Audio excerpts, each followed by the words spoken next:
The crack of a hand striking flesh echoed across Fort Meridian's training grounds like a gunshot, followed by the sickening thud of a body hitting the ground. What had started as a routine combat drill was about to become the most expensive, slap in military history, one that would end a career, destroy a reputation, and unleash consequences that would ripple through the highest levels of the Pentagon. The woman lying in the dust with blood trickling from her split lip wasn't just another recruit. She was someone whose true identity would bring 4 colonels racing across the base within minutes, and transform one man's moment of brutal arrogance into a court-martial that would make headlines across the nation. Before we jump back in, tell us where you're tuning in from, and if this story touches you, make sure you're subscribed, because tomorrow, I've saved something extra special for you. Private First Class Amelia Reeves adjusted the strap of her helmet, her auburn hair tucked neatly beneath the kevlar. She wore the same standard-issue BDUs as everyone else, the same scuffed boots, the same dog tags that clinked softly against her chest as she moved. Nothing about her appearance suggested she was anything more than another recruit going through advanced infantry training at one of the Army's most demanding installations. The drill sergeants prowled the formation like predators, their voices cutting through the morning air with practiced precision. "Listen up, maggots," bellowed Drill Sergeant Torres, his weathered face set in the permanent scowl that had intimidated thousands of soldiers over his 20-year career. Today's combat scenario will separate the warriors from the wannabes. Urban warfare simulation, live ammunition, real consequences. Amelia stood at attention in the third row, her posture perfect, her eyes forward. The other soldiers around her shifted nervously, some with excitement, others with barely concealed fear. She remained still as stone, breathing steadily, her mind already running through tactical scenarios. She had studied in manuals most of these recruits had never even heard of. To her left stood Private Johnson, a farm boy from Alabama whose enthusiasm often exceeded his competence. To her right, Private Kim, a quiet woman from California who had joined the Army to pay for medical school. Both had been friendly enough during the 3 weeks since Amelia's transfer to Fort Meridian, but neither suspected that the soft-spoken woman beside them had secrets that could end careers and change the course of military justice. What they didn't know, what none of them knew, was that Private First Class Amelia Reeves wasn't really a private at all. The name on her dog tags was real, but everything else about her presence at Fort Meridian was an elaborate deception authorized at the highest levels of the Pentagon. The woman standing in formation with dirt under her fingernails and regulation-issued gear was actually Colonel Amelia Reeves, one of the youngest full colonels in Army history, a decorated combat veteran with 3 tours in Afghanistan, and the daughter of a 4-star general whose influence reached into every corner of the military establishment. But none of that was written on the plain metal tags around her neck.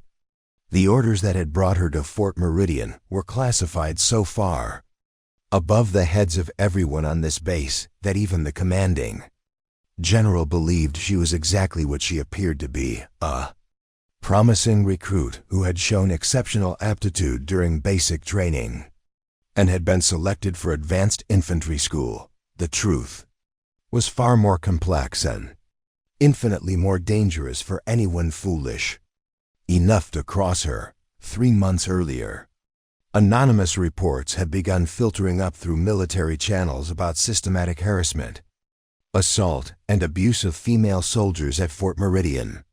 The reports painted a picture of a base where toxic masculinity had been allowed to fester unchecked, where drill instructors and senior enlisted personnel had created an environment of fear and intimidation that went far beyond the normal rigors of military training. Female recruits spoke in whispers of inappropriate touching during equipment checks, of being cornered in supply rooms, of being told that they didn't belong in combat roles and would be broken until they transferred to administrative positions. Preparing and narrating this story took us a lot of time, so if you are enjoying it, Subscribe to our channel, it means a lot to us. Now back to the story. The formal complaints had been buried, dismissed, or actively suppressed by a command structure that seemed more interested in protecting its reputation than protecting its soldiers. When 3 female privates had requested transfers within a single week, citing personal reasons that everyone knew weren't personal at all, the reports finally reached the desk of General Patricia Hawthorne, the Army's Deputy Chief of Staff for Personnel. General Hawthorne had read the files with growing fury. She had fought her own battles as a young officer in a male-dominated military, had clawed her way up through ranks that seemed determined to keep her out. But this systematic abuse of young women who had volunteered to serve their country, this was unacceptable. Traditional investigations would be stonewalled, evidence would disappear, and the perpetrators would close ranks to protect their own. What was needed was someone who could infiltrate the system, someone who could gather evidence from the inside, someone who could document the abuse firsthand. It was General Hawthorne who had suggested her own protégé for the mission, Colonel Amelia Reeves, whose youthful appearance and impeccable military bearing would allow her to blend in with genuine recruits while possessing the knowledge and authority to recognize true misconduct when she saw it. The operation had been planned with surgical precision. Amelia's real service record had been sealed and classified. A false personnel file had been created, complete with fabricated basic training scores and psychological evaluations. Her appearance had been subtly altered, contacts instead of glasses, hair dyed a different shade, even minor changes to her posture and gait.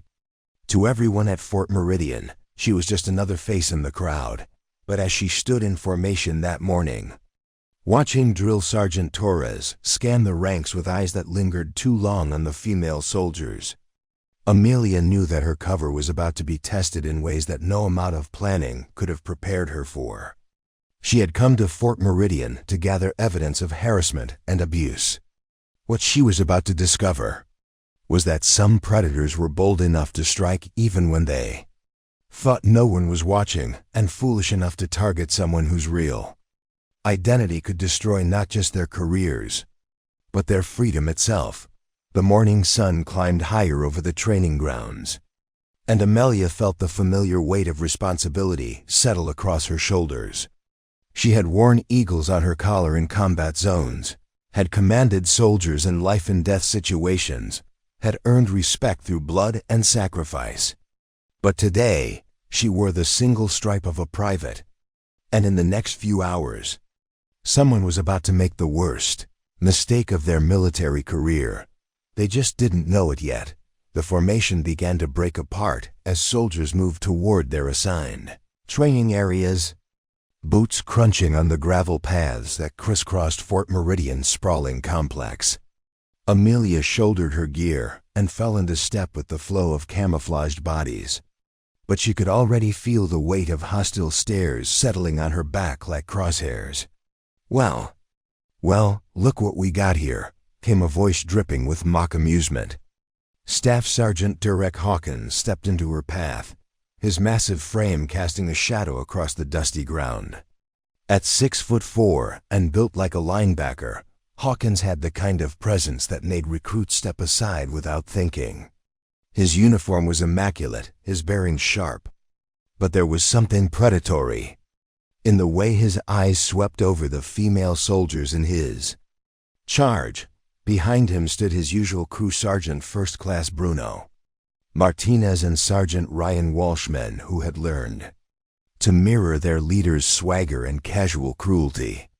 They formed a loose semicircle around Amelia, effectively cutting her off from the other recruits, who were smart enough to keep walking and avoid whatever was about to unfold. "Fresh meat," Martinez chuckled, looking Amelia up and down like she was livestock at auction.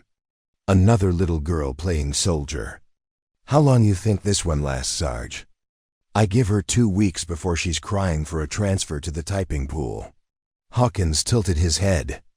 studying Amelia with the calculating gaze of someone who had perfected the art of psychological intimidation. "I don't know, Martinez.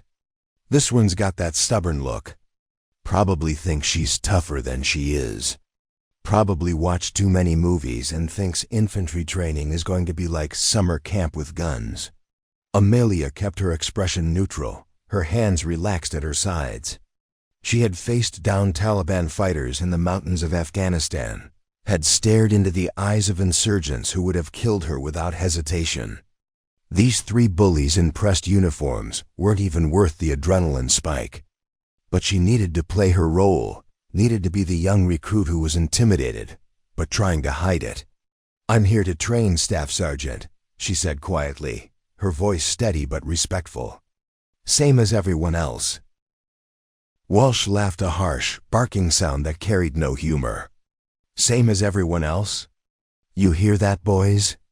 She thinks she's the same as everyone else." He stepped closer, close enough that she could smell the tobacco on his breath. "Let me explain something to you, Princess. You're not the same as everyone else. You're a liability. A weak link. And weak links get people killed." "That's right," Hawkins added, his voice taking on the tone of a teacher addressing a particularly slow student. "See, while you're fumbling with your gear and trying to keep up, real soldiers' men are going to have to watch your back, carry your load, make up for your shortcomings. And when bullets start flying, when the enemy is bearing down on your position, those extra seconds you take to figure out your weapon could cost lives." Amelia bit back the urge to recite her marksmanship scores, her combat certifications, the commendation she had earned for tactical excellence under fire. Instead, she nodded slightly. "I understand your concerns, Staff Sergeant. I'm here to prove I can meet the standard." "Prove?" Martinez stepped forward, his face twisted in a sneer. "Sweetheart, this isn't about proving anything. This is about reality. And the reality is that women don't belong in combat roles. Never have, never will. You want to serve your country? Fine, go be a nurse, a clerk, a cook. Leave the fighting to the people who can actually do it." A small crowd had begun to gather at the edges of their conversation, other recruits pretending to check their gear while straining to hear what was happening. Some looked uncomfortable with the public humiliation they were witnessing. Others seemed entertained by the spectacle. All of them were learning a lesson about the pecking order at Fort Meridian and where female soldiers stood in that hierarchy. "You know what I think?" Hawkins continued, circling Amelia like a shark. "I think you're here because some diversity committee somewhere decided they needed more women in combat roles for the photo ops. I think you got pushed through basic training because the instructors were afraid to fail you. And I think you're about to learn that real military training doesn't care about your feelings or your political correctness."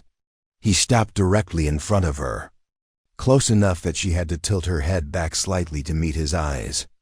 "But hey, I'm a fair man. I'm going to give you the same chance I give everyone else. Same standards, same expectations, same consequences when you fail. And you will fail, Princess. The only question is whether you're going to quit gracefully or wait for us to break you down piece by piece." Amelia felt a familiar calm settle over her, the same cold focus that had kept her alive through 3 combat deployments. These men had no idea who they were talking to, no concept of the steel beneath her careful facade. But she couldn't reveal that, not yet. She needed them to show their true nature, needed them to document their behavior for the investigation that would follow. "I won't quit, Staff Sergeant," she said simply. Walsh laughed again. "They always say that, don't they, Sarge? They all start out thinking they're tough, thinking they're going to be the exception. But this isn't about what you think you can do. This is about what your body can actually handle, what your mind can actually endure." "That's the truth," Hawkins agreed. "And the truth is, nature made men and women different for a reason. Men are stronger, faster, more aggressive. Women are softer, more emotional. better suited for nurturing than fighting. That's not sexism talking, that's biology. He gestured toward the obstacle course visible in the distance, its rope climbs and wall scaling challenges gleaming in the morning sun. You see that course over there? The average male recruit completes it in 12 minutes. The fastest women barely break 15. And that's just the physical stuff. Wait until we get to the tactical scenarios, the high-stress situations where split-second decisions mean the difference between mission success and catastrophic failure. Martinez nodded sagely. I've seen it 100 times. They start out confident, but the moment things get real, the moment they're under pressure, they freeze. They cry. They look around for someone else to make the hard choices. And that someone else is always a man, Walsh added. Because when the chips are down, when lives are on the line, you need someone who can compartmentalize, someone who can push through pain and exhaustion and fear. You need a warrior, not a social experiment. The three sergeants exchanged looks, their point made, their dominance established. Around them, the gathered recruits began to disperse, some casting sympathetic glances toward Amelia, others avoiding eye contact entirely. The message had been delivered loud and clear.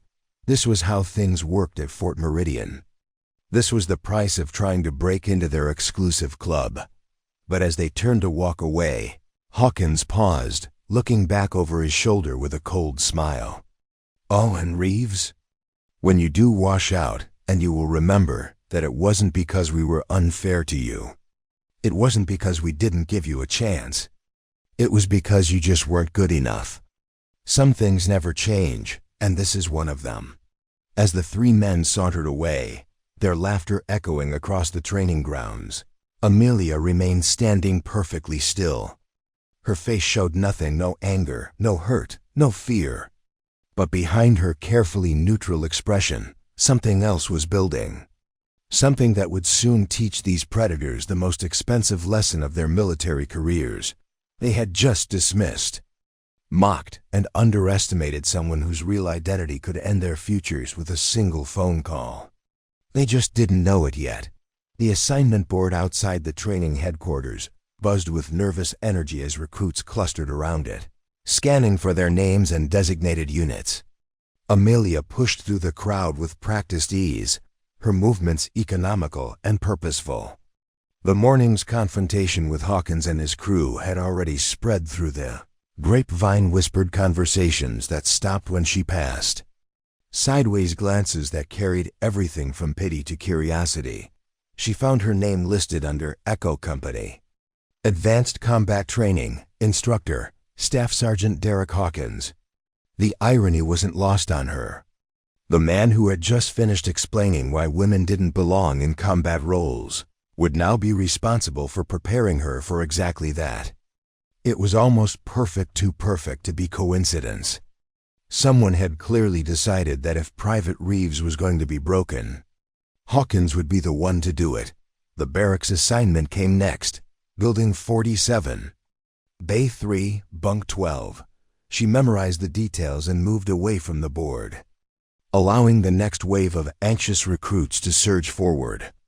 As she walked across the base toward her new temporary home, she took careful note of the layout, the security measures, the patrol patterns of the military police. Old habits from her real job: always know your terrain, always have an exit strategy. Building 47 stood in a row of identical concrete structures, their windows gleaming in the afternoon sun. The interiors smelled of disinfectant, floor wax, and the particular combination of sweat and anxiety that seemed to permeate every military training facility she had ever visited. Bay 3 was on the second floor, a long open room lined with metal bunk beds and gray footlockers. Her assigned bunk was halfway down the left side.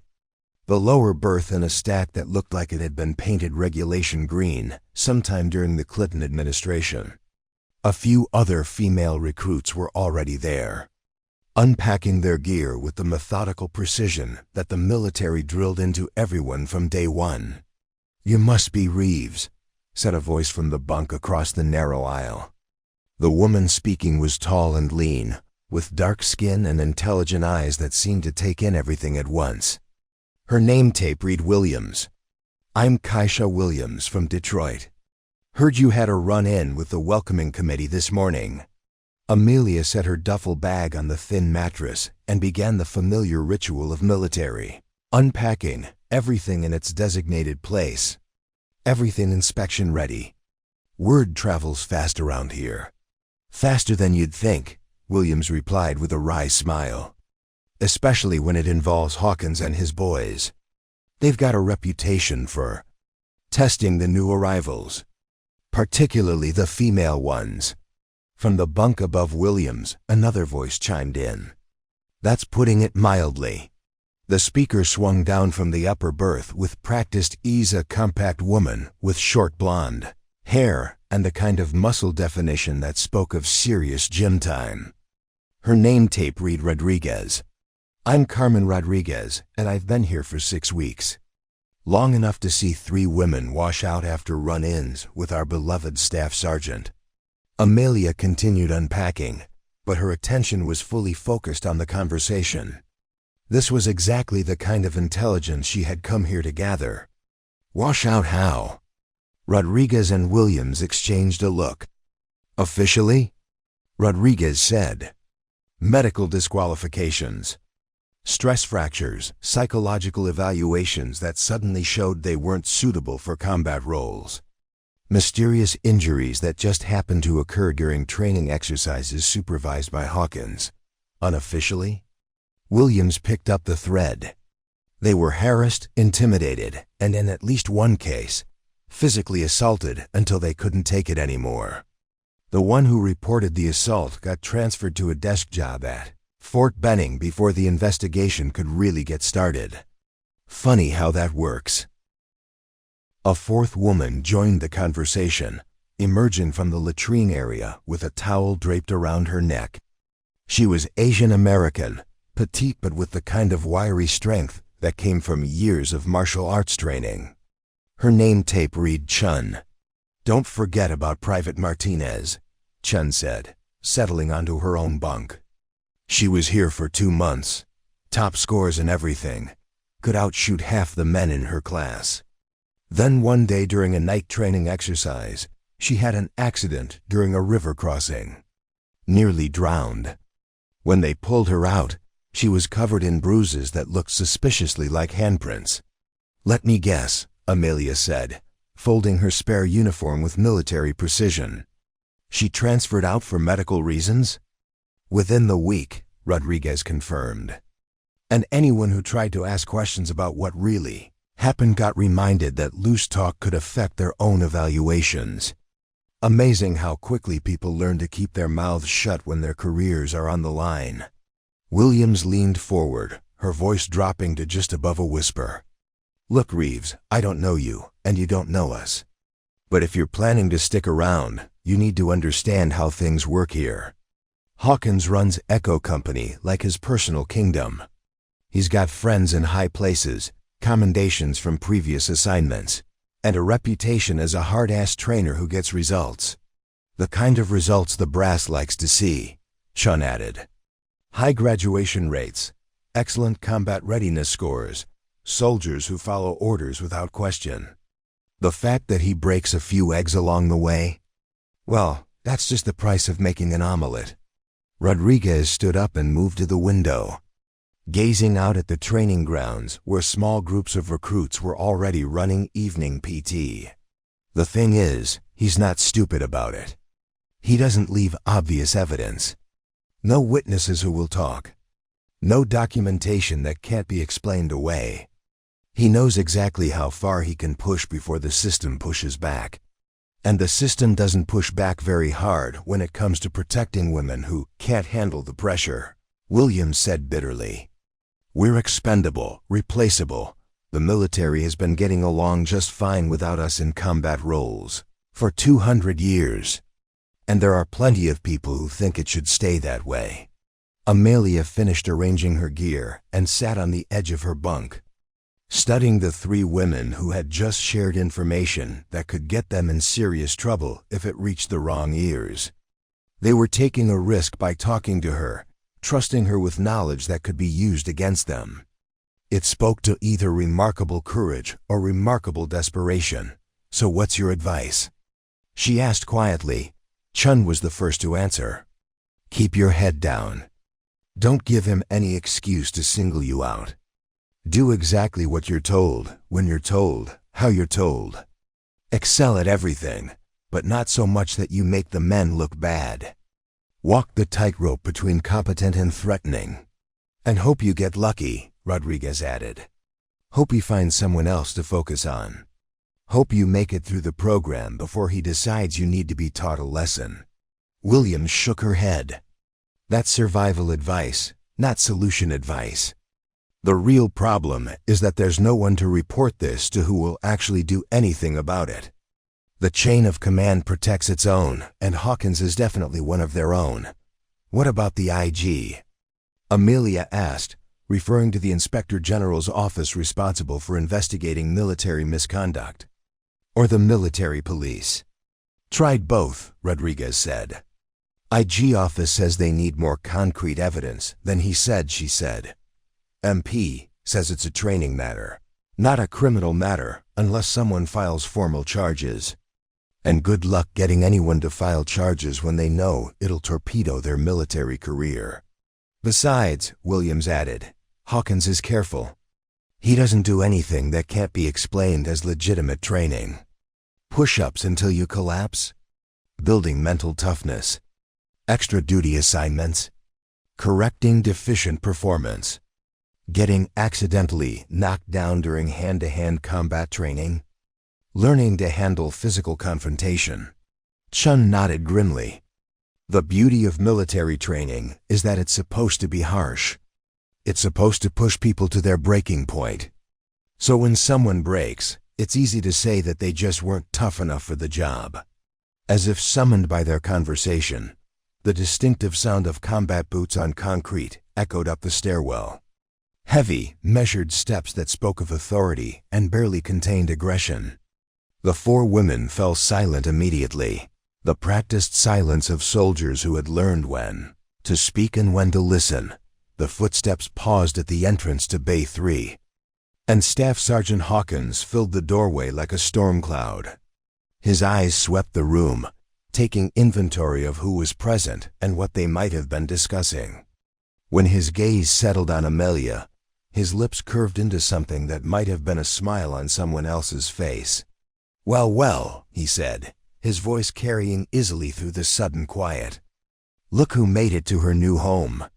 I trust you ladies have been filling Private Reeves in on the house rules? No one answered. The silence stretched long enough to become uncomfortable, then longer still. I asked a question, Hawkins said, stepping into the room. When a non-commissioned officer asks a question, recruits are expected to respond. Have I been unclear about that? No, Staff Sergeant, Williams said quickly. We were just helping Private Reeves get settled in. How thoughtful, Hawkins replied, his tone suggesting anything but gratitude. And what kind of helpful advice were you sharing with our newest addition to Echo Company? The question hung in the air like a trap waiting to be sprung. Too much information would confirm that they had been discussing things they shouldn't. Too little would suggest they were hiding something. Either way, someone was going to pay a price. It was Amelia who finally spoke, her voice steady and respectful. They were explaining the training schedule and facility layout, Staff Sergeant. Standard orientation information. Hawkins studied her for a long moment, his eyes searching for any sign of deception or defiance. What he saw was a young recruit meeting his gaze directly but respectfully, showing neither fear nor challenge. Is that right? He said finally. Well, then let me add to your orientation, Private Reeves. Tomorrow morning, Echo Company begins advanced combat training. Real training, not the summer camp nonsense you went through in basic. You'll learn what it really means to be a soldier, assuming you've got what it takes. He paused, letting his words sink in. And if you don't have what it takes, well, there's no shame in admitting you made a mistake. The Army has plenty of other jobs that might be more suitable for someone with your particular skill set. With that parting shot, he turned and walked away, his footsteps echoing down the corridor until they faded into the general noise of the barracks. In his wake, he left 4 women who understood exactly what they had just witnessed. A predator marking his territory and identifying his next target, but what Staff Sergeant Derek Hawkins didn't know, what none of them knew, was that his next target was about to become his worst nightmare. The next morning arrived, with the harsh clang of reveille at 0500 hours, followed by the thunderous voice of Staff Sergeant Hawkins, echoing through the barracks like the wrath of an angry god. Rise and shine, ladies. Today we separate the soldiers from the pretenders. You've got exactly 15 minutes to be in formation, fully dressed, fully equipped, and ready to discover what real training looks like. Amelia was already awake, had been for the past hour, her internal clock calibrated by years of military service to wake her before any alarm. She watched through half-closed eyes as her bunkmates scrambled to get ready, their movements rushed and clumsy in the pre-dawn darkness. Williams knocked over her water bottle, Chun couldn't find her left boot, and Rodriguez was struggling with the clasp on her gear belt. All normal reactions for recruits facing their first real test. Under a notoriously demanding instructor, she allowed herself to move at the same frantic pace, maintaining her cover while internally cataloging everything she observed. The way Hawkins deliberately gave them insufficient time to prepare properly. The way his voice carried just enough edge to spike adrenaline and cloud judgment. The way he was already setting them up to fail before they even reached the training ground. The formation outside Building 47 was a study in barely controlled chaos. 37 recruits from Echo Company stood in rough approximation of military bearing, some still adjusting straps and buckles, others swaying slightly from the combination of sleep deprivation and nervous energy. The pre-dawn air was thick with humidity that promised another scorching Texas day, and already several faces were shining with perspiration. Hawkins prowled the formation like a hunting cat, Martinez and Walsh flanking him at a respectful distance. His eyes swept over each recruit with predatory intensity, searching for weakness, for mistakes, for any excuse to pounce. When he reached Amelia's position in the 3rd rank, his pace slowed perceptibly.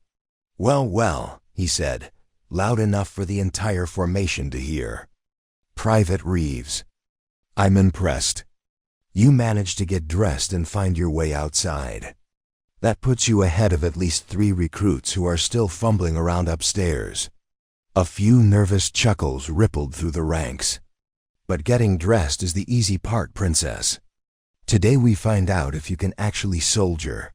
He moved on without waiting for a response, but Amelia could feel the weight of 36 pairs of eyes on her back. The other recruits were learning the pecking order, understanding that she had been marked as a target. Some would distance themselves to avoid guilt by association. Others might enjoy watching someone else take the heat. A precious few might stand by her when things got ugly. "Today's exercise," Hawkins announced from the front of the formation, "is what we call the Iron Crucible. It's designed to test every aspect of your combat readiness, physical endurance, tactical thinking, stress response, and most importantly, your ability to function as part of a team when everything goes wrong." He gestured toward a cluster of vehicles parked at the edge of the training area. "You'll be divided into squads of 4 and transported to different starting positions around our combat training facility.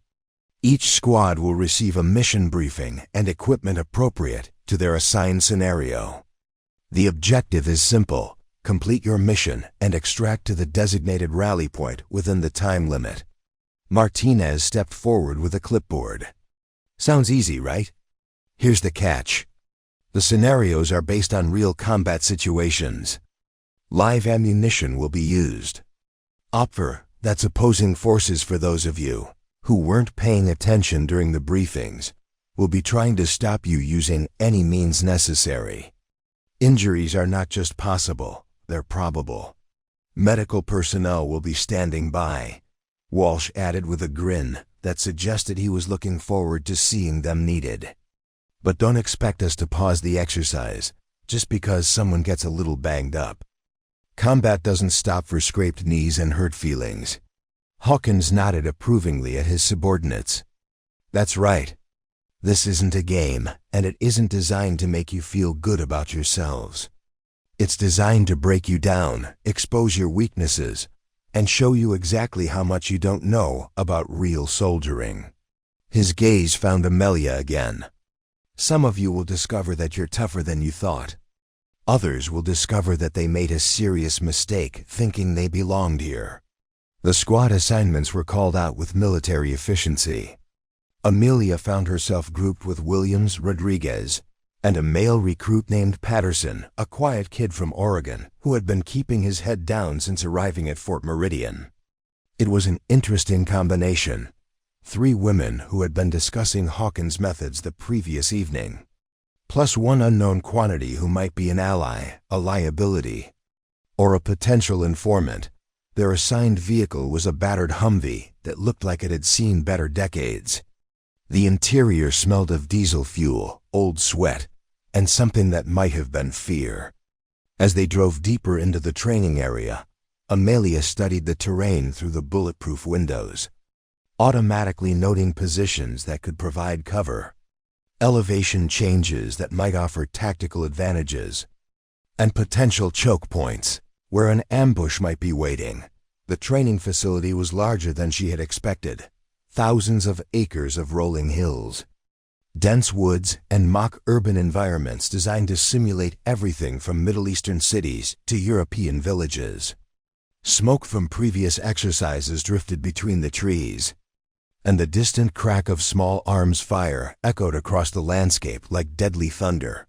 Their driver, a corporal who looked young enough to be in high school, pulled up to a nondescript checkpoint marked only by a camouflage net stretched between 2 trees.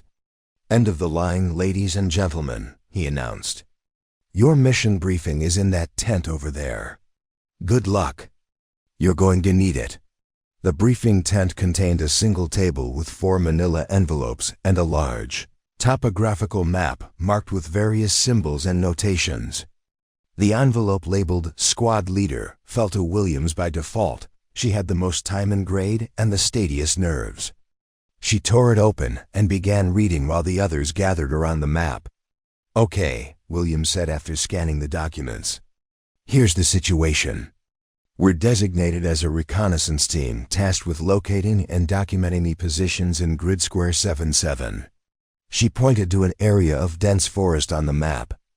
"Intelligence suggests there's a forward observation post somewhere in this sector that's been directing mortar fire against friendly forces." Rodriguez studied the terrain features on the map. "Looks like rough country.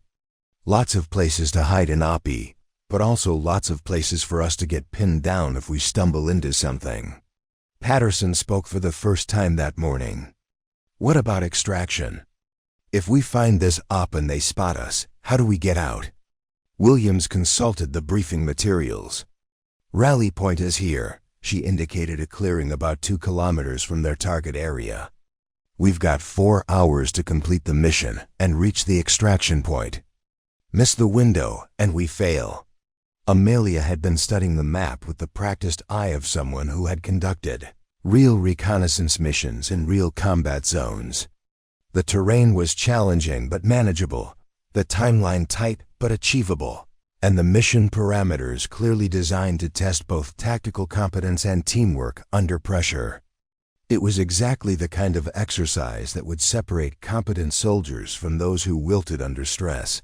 What concerned her more were the details that weren't in the briefing. The location of the opposing forces, their rules of engagement, and most importantly, how closely the exercise would be supervised. In her experience, training accidents happened most often when instructors were either too far away to intervene or too invested in teaching someone a lesson to stop things before they went too far. "Equipment check," Williams ordered, and the 4 of them went through their gear systematically. M4 carbines loaded with blank ammunition, though Amelia noticed the weapons were fully functional and could chamber live rounds if someone made that decision. Night vision goggles, even though the exercise was taking place in daylight. Extra magazines, first aid kits, and communication equipment that looked suspiciously older and less reliable than what she was accustomed to using. As they prepared to move out, Rodriguez grabbed Amelia's arm. "Watch yourself out there," she said quietly. "This isn't just about completing the mission. This is about seeing how you react when things go sideways. And with Hawkins running this show, things are definitely going to go sideways." The words proved prophetic. They hadn't been moving through the forest for more than 20 minutes when the first signs of trouble began to manifest. Williams' radio started picking up chatter that didn't match their briefing references to special targeting and enhanced scenario parameters. That suggested their mission had been modified without their knowledge. Patterson was the first to voice what they were all thinking. "Does anyone else get the feeling we're not just hunting for an observation post?" Amelia was about to respond when the distinctive crack of a rifle shot echoed through the trees, followed immediately by the wet slap of a paintball round hitting the tree trunk inches from her head. But something was wrong with the sound, wrong with the impact.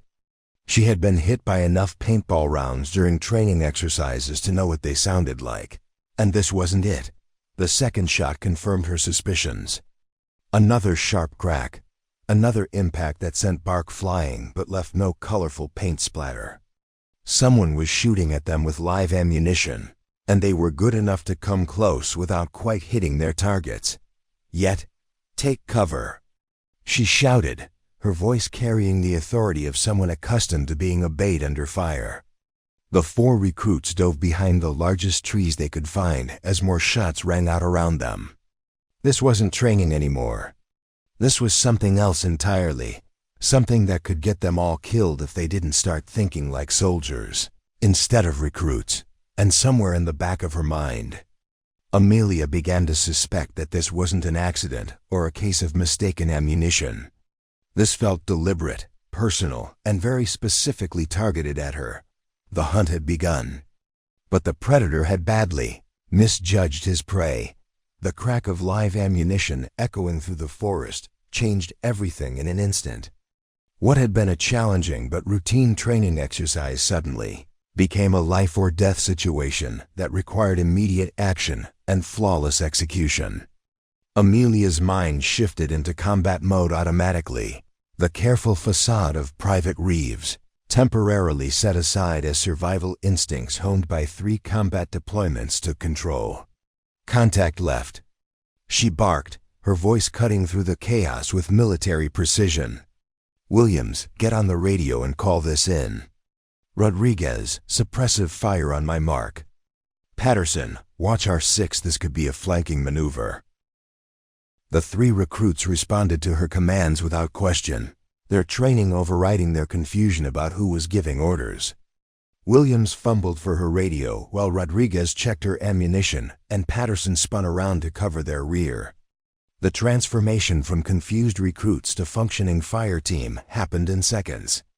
Driven by adrenaline and the unmistakable sound of bullets meant to kill, another shot cracked through the trees. This one close enough that Amelia felt the supersonic crack as the round passed near her head. She pressed herself against the rough bark of an oak tree, her mind racing through tactical options. The shooter was approximately 50 meters to their northeast, elevated position based on the angle of the shots, single weapon as far as she could tell. Professional placement, professional marksmanship, but not quite professional enough to make the kill shots that would have ended this before it started. "Base, this is Echo 4, Williams spoke urgently into her radio. "We are taking live fire in grid square 6-8. Repeat, live ammunition, not training rounds. Request immediate assistance and medical standby." The response crackled back through the static. "Echo 4, base.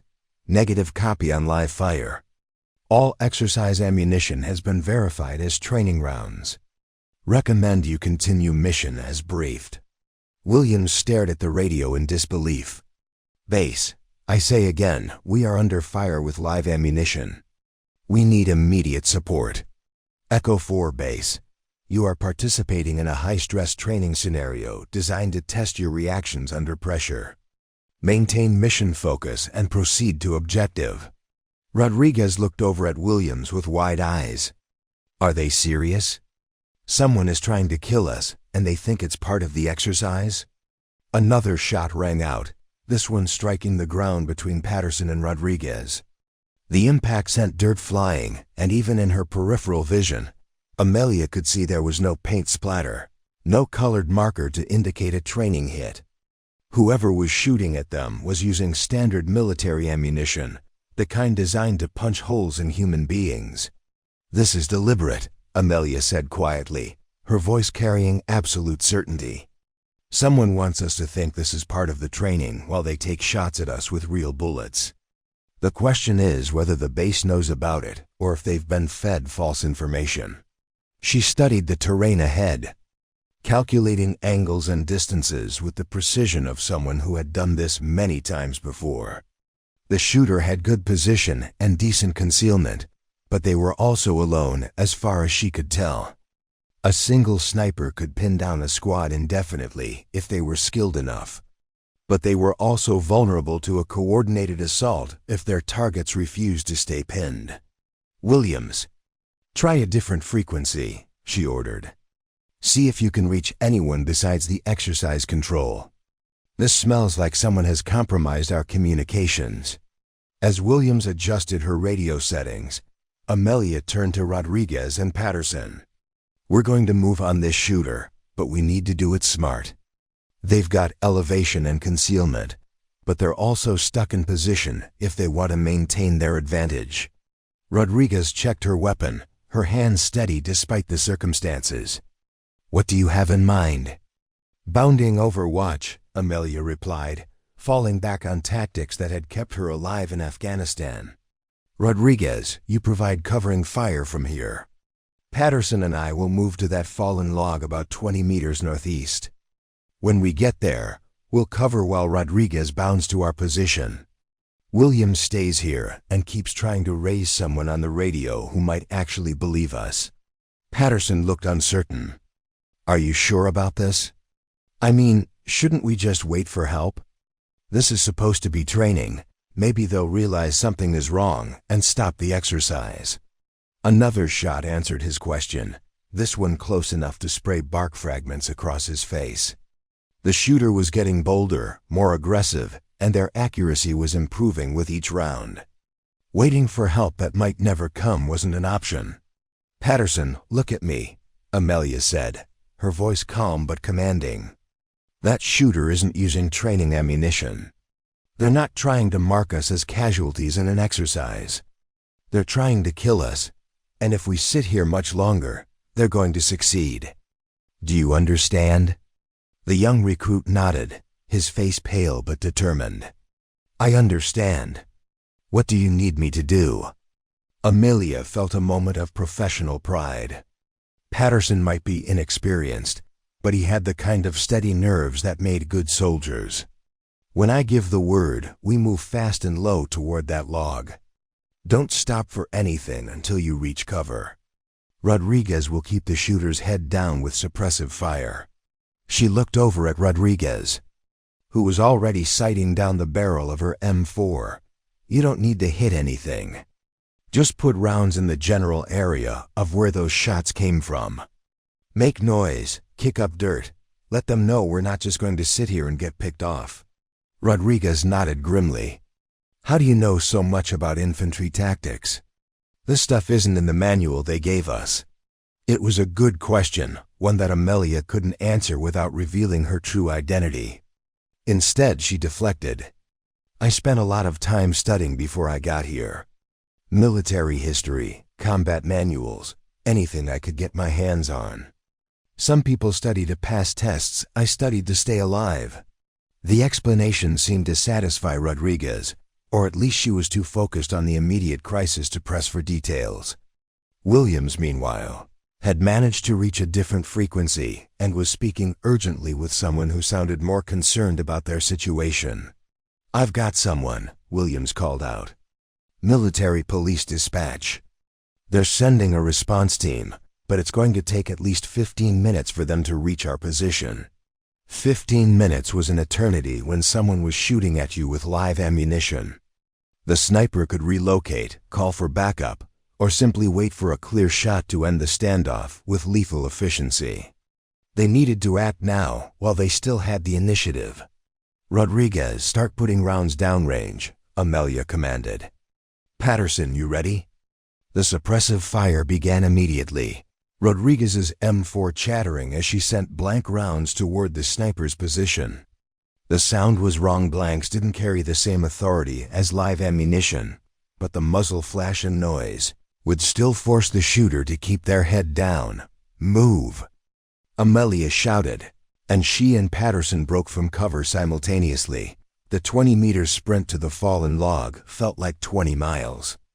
Each step expected the crack of a rifle, the burning impact of a bullet, the sudden darkness that came with taking a round in a vital area.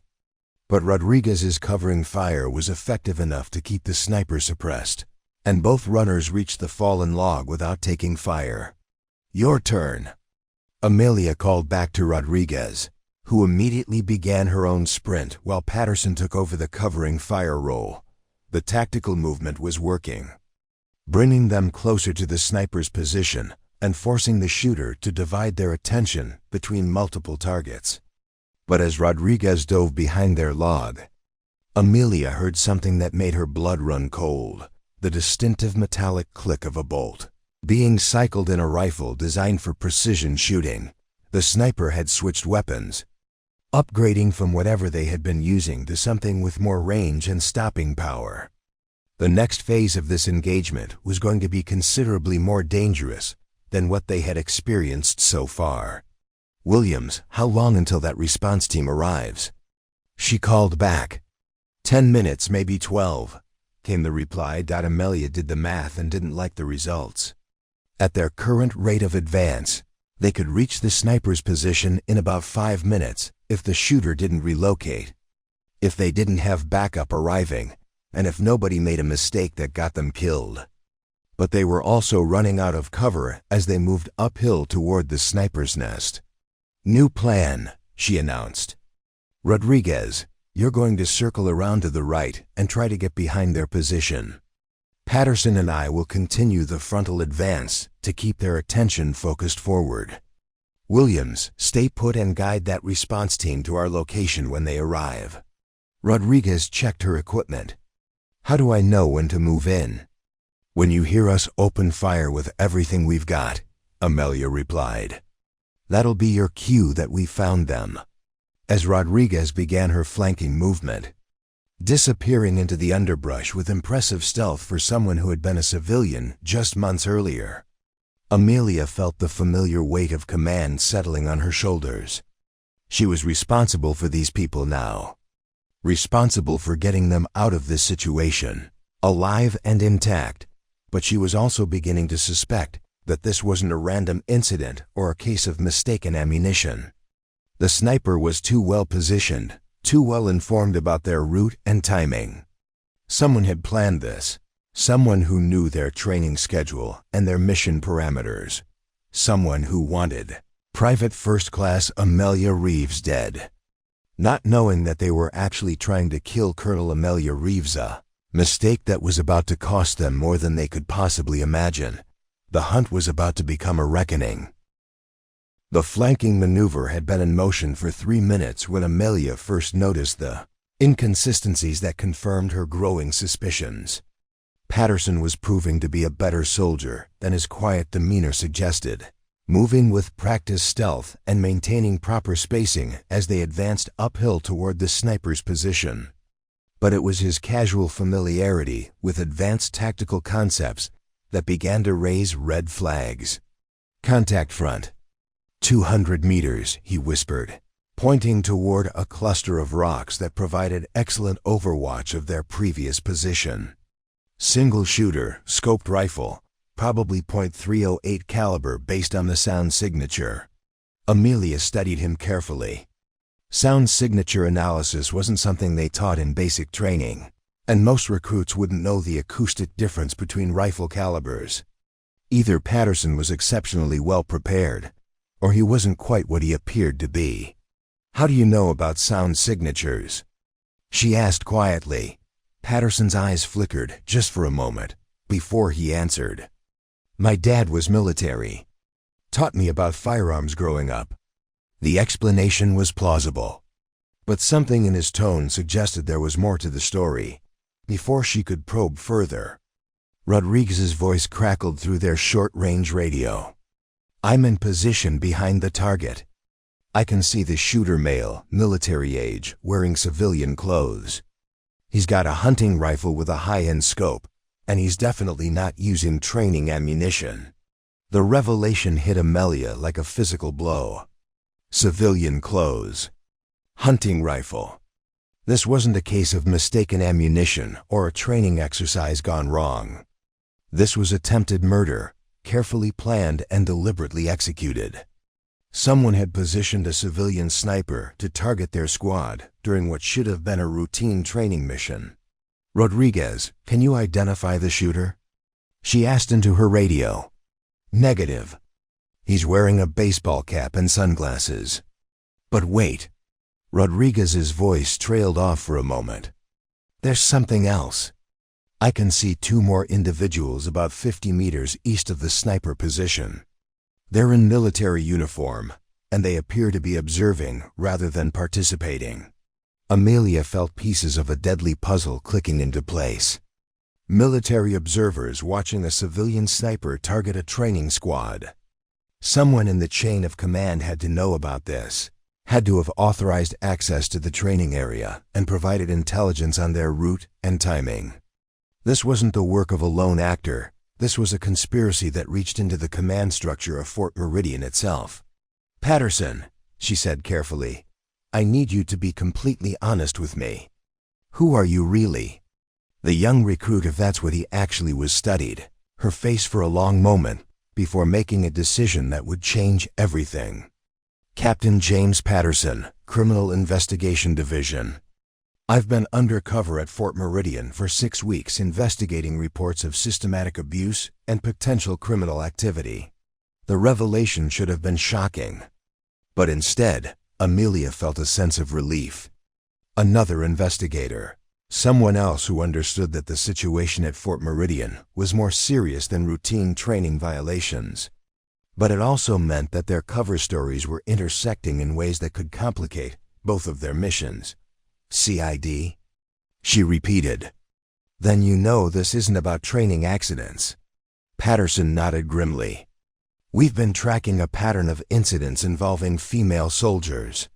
3 deaths in the past 18 months. All ruled accidental, all involving women who had filed informal complaints about harassment or assault. Your arrival triggered some kind of response. Someone decided you needed to be eliminated before you could become another problem." Another piece clicked into place.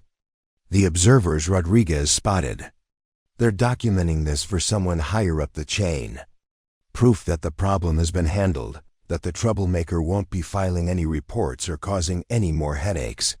"That's my assessment," Patterson agreed. "The question is, how do we get out of this alive and with enough evidence to bring down whoever is behind it?" Before Amelia could answer, Rodriguez's voice came through their radios again, urgent and alarmed. "The observers are moving. They're headed toward Williams' position, and they're armed." The situation was deteriorating rapidly.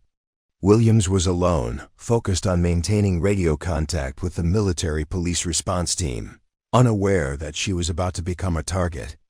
If the observers reached her position, they could eliminate the only witness who might be able to testify about what had really happened during the exercise. "Rodriguez, can you interdict the observers before they reach Williams?" Amelia asked. "Negative.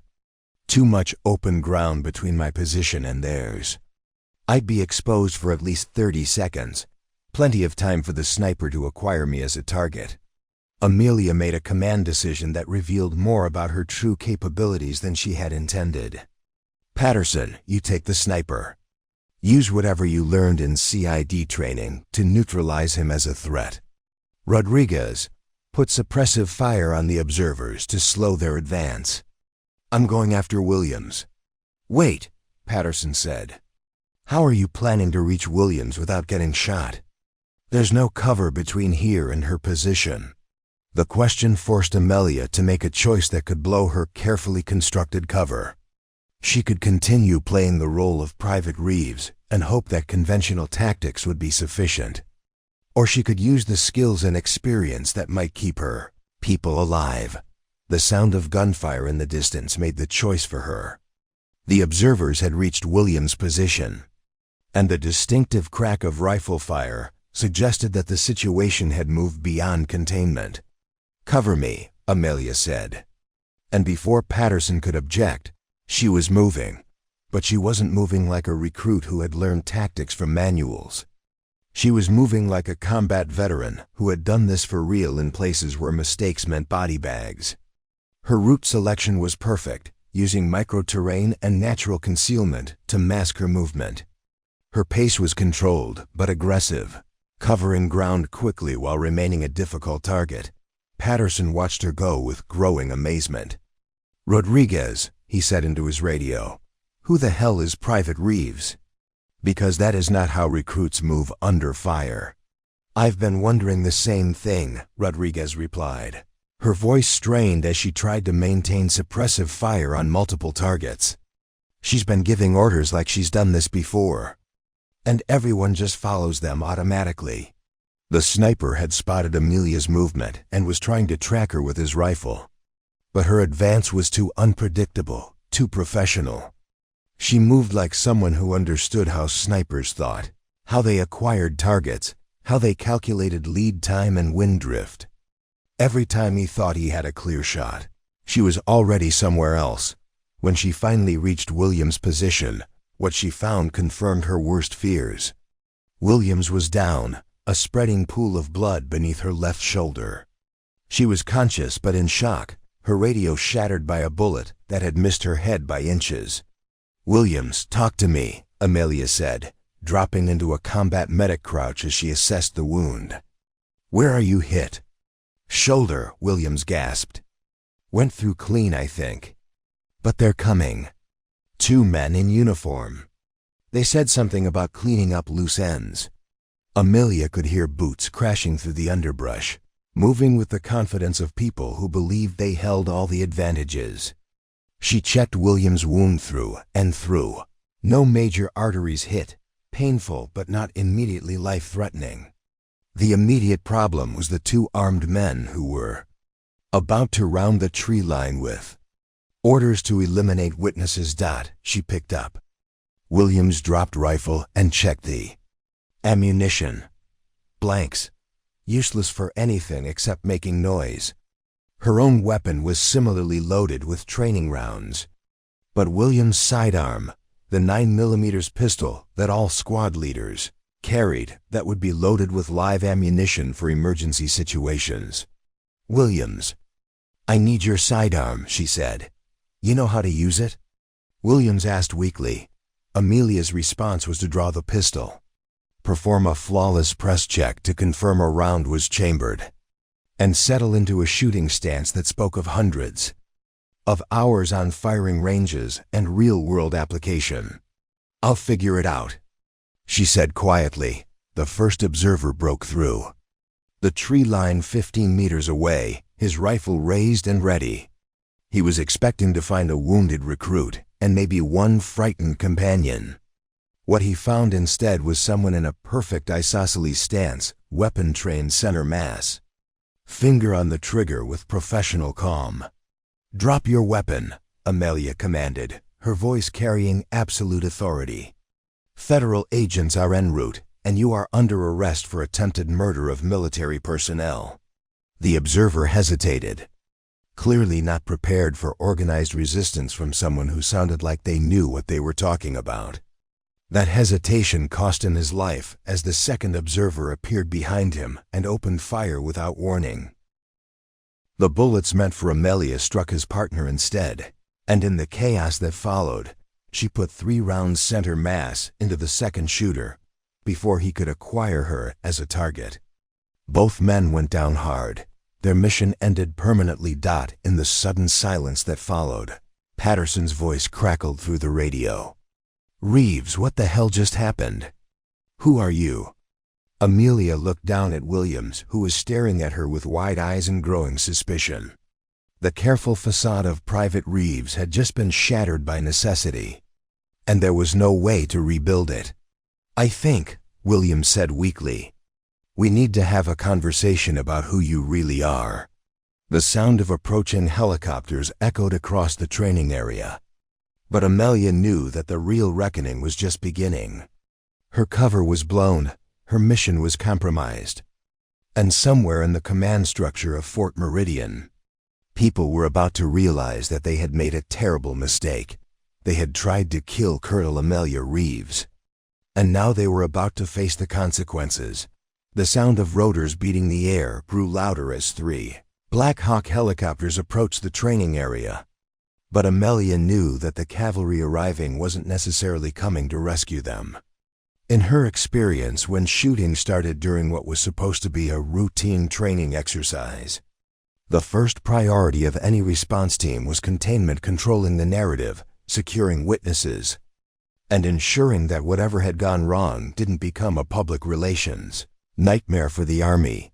Williams was losing blood despite Amelia's field dressing. Her face pale, but her eyes sharp with questions that demanded answers. "The way you moved, the way you handled that weapon, that wasn't recruit-level training. That was professional. Who are you really?" Before Amelia could formulate a response that wouldn't compromise what remained of her mission, Patterson's voice crackled through the radio.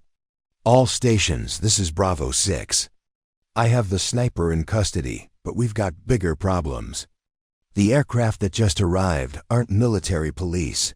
They're carrying personnel in civilian clothes. This looks like a cleanup operation, not a rescue." Rodriguez's voice joined the radio traffic, tension evident in every word.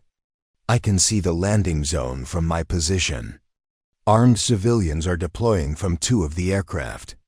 They're moving with tactical precision toward all of our positions. This isn't standard MP response protocol." Amelia felt the familiar chill that came with recognizing a tactical situation going from bad to worse. Whoever had orchestrated the assassination attempt had contingency plans that included eliminating all witnesses if the primary operation failed. The arrival of professional contractors in civilian clothes meant that someone with significant resources and authority was willing to go to extreme lengths to cover their tracks. "Patterson, what's your status with the sniper?" she asked into her radio while keeping one eye on the approaching aircraft. "Secured and talking," came the reply. "He's a contract shooter, hired through intermediaries. Says he was told this was a psychological evaluation exercise testing how recruits would react to simulated sniper fire. Claims he wasn't supposed to use live ammunition, but someone switched out his training rounds without his knowledge." The story was plausible enough to provide deniability if it ever reached a courtroom. But Amelia recognized it for what it was, a carefully constructed cover story, designed to protect the real architects of the operation. Professional contractors didn't accidentally load live ammunition, and they didn't take targeting instructions from random intermediaries without verifying the legitimacy of their mission. Williams struggled to sit up straighter, her medical training overriding her shock as she recognized the gravity of their situation. If they're sending cleaners instead of medics, that means we're all considered liabilities. Everyone who witnessed what happened here, everyone who knows this wasn't a legitimate training accident. "That's my assessment," Amelia agreed, helping Williams stabilize her position against a large tree. "The question is whether the response team knows the truth about what happened, or if they've been fed the same cover story as the sniper." The answer came sooner than expected as the first helicopter touched down in a clearing, approximately 200 meters from their position. The personnel who emerged moved with the fluid coordination of a professional military unit. But their equipment and tactics suggested they weren't regular Army. No unit designations, no identifying patches. Weapons and gear that looked expensive and current, but not quite standard issue. Rodriguez's radio transmission confirmed what Amelia was beginning to suspect. These aren't MPs or regular military. Equipment is too clean, coordination is too smooth, and they're using hand signals I don't recognize from any Army manual. Patterson's voice joined the frequency, urgent and professional. I've got a visual on their command element. 3 officers in Army uniforms are directing the civilian contractors. I can identify one of them, Major Douglas Crawford from the Inspector General's office. He was supposed to be investigating the harassment complaints that brought me here. The revelation hit Amelia like a physical blow. An IG major directing what appeared to be a cleanup operation meant that the corruption at Fort Meridian reached much higher than harassment and abuse. Someone had been using their position in the investigative system to suppress complaints, eliminate witnesses, and cover up systematic criminal activity. Williams, she said quietly, I need you to understand something. The people approaching our position aren't here to help us. They're here to make sure that what happened today gets buried along with anyone who might talk about it. Williams' eyes widened with the dawning realization of just how deep the conspiracy ran. But there are protocols, procedures. The Army doesn't just kill its own soldiers to cover up mistakes. The Army doesn't, Amelia agreed. But individuals within the Army who have committed crimes serious enough to warrant life. Sentences might be willing to go to extreme lengths to avoid facing justice. She checked her remaining ammunition, 3 rounds left in Williams' sidearm, plus whatever training blanks were in her rifle. Against professional contractors with full loadouts of live ammunition, it wasn't much of an advantage. But she had other resources that her apparent captors didn't know about. Reaching into her cargo pocket, she retrieved what appeared to be a standard military GPS device. In reality, it was a specialized communication unit that could reach specific frequencies monitored by military intelligence units. She activated an emergency beacon that would alert certain very important people that Colonel Amelia Reeves was in immediate danger and required extraction. What is that? Williams asked, recognizing that the device was more sophisticated than standard enlisted equipment. Insurance policy, Amelia replied. The kind that people like me carry when we go places where the local authorities might not be entirely trustworthy. Patterson's voice interrupted their conversation with an urgent update. Contact front. First element of contractors is moving toward Williams' position. Estimate 4 personnel, fully armed, advancing with tactical spacing. Rodriguez added her own observation. I can see Major Crawford coordinating from the landing zone. He's on a satellite phone, and from his body language, he's not happy about something. Either the mission isn't going according to plan, or he's getting pressure from higher up the chain. Amelia made a decision that would fundamentally change the nature of the engagement. All stations, this is actual. We are no longer operating under training protocols. This is a combat situation involving hostile forces attempting to eliminate U.S. military personnel. Rules of engagement are now weapons-free for anyone not displaying proper military identification. The radio fell silent for a moment before Patterson responded. Actual? Who exactly is this? Because that sounded like a command authorization. And privates don't issue command authorizations. Questions later, survival now, Amelia replied. Settling into a defensive position that would give her the best fields of fire while protecting Williams.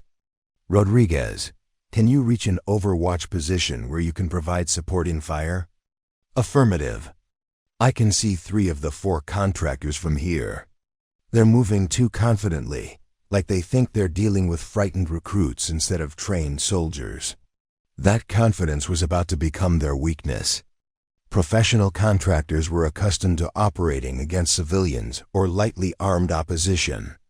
They weren't prepared for coordinated resistance from people who understood military tactics and had the motivation that came with fighting for their lives. The first contractor rounded the tree line with his weapon raised but his guard down, expecting to find wounded recruits waiting to be evacuated or eliminated. Instead, he found Amelia in a perfect shooting stance with William's sidearm trained on center mass. "Drop your weapon and identify yourself," she commanded, her voice carrying the authority of someone accustomed to being obeyed under fire. The contractor hesitated, clearly not prepared for organized resistance. That moment of indecision cost him his tactical advantage as Rodriguez opened fire from her overwatch position, forcing him and his teammates to take cover. "Base. This is Crawford," came a voice over an open radio channel that Rodriguez was monitoring. "The situation is not contained. Repeat, the situation is not contained. We have active resistance and possible compromise of operational security." The response crackled back immediately. "Crawford, you have authorization to use whatever means necessary to resolve this situation. No witnesses, no evidence, no complications. Clean it up." Williams heard the exchange and grabbed Amelia's arm with surprising strength. "They have orders to kill us. All of us. This isn't about covering up harassment. This is about covering up murder." Amelia checked her watch and the small display on her emergency beacon. Help was coming, but it would take time to arrive, and time was a luxury they didn't have. The contractors were regrouping, and soon they would coordinate a proper assault that would overwhelm their limited defensive capabilities. But as the sound of additional helicopters began to echo across the training area, Amelia allowed herself a small smile. The aircraft approaching from the south weren't carrying more contractors, they were carrying people who would be very interested in having a conversation with Major Crawford about his extracurricular activities. The cavalry was finally arriving, and they weren't coming to clean up a mess.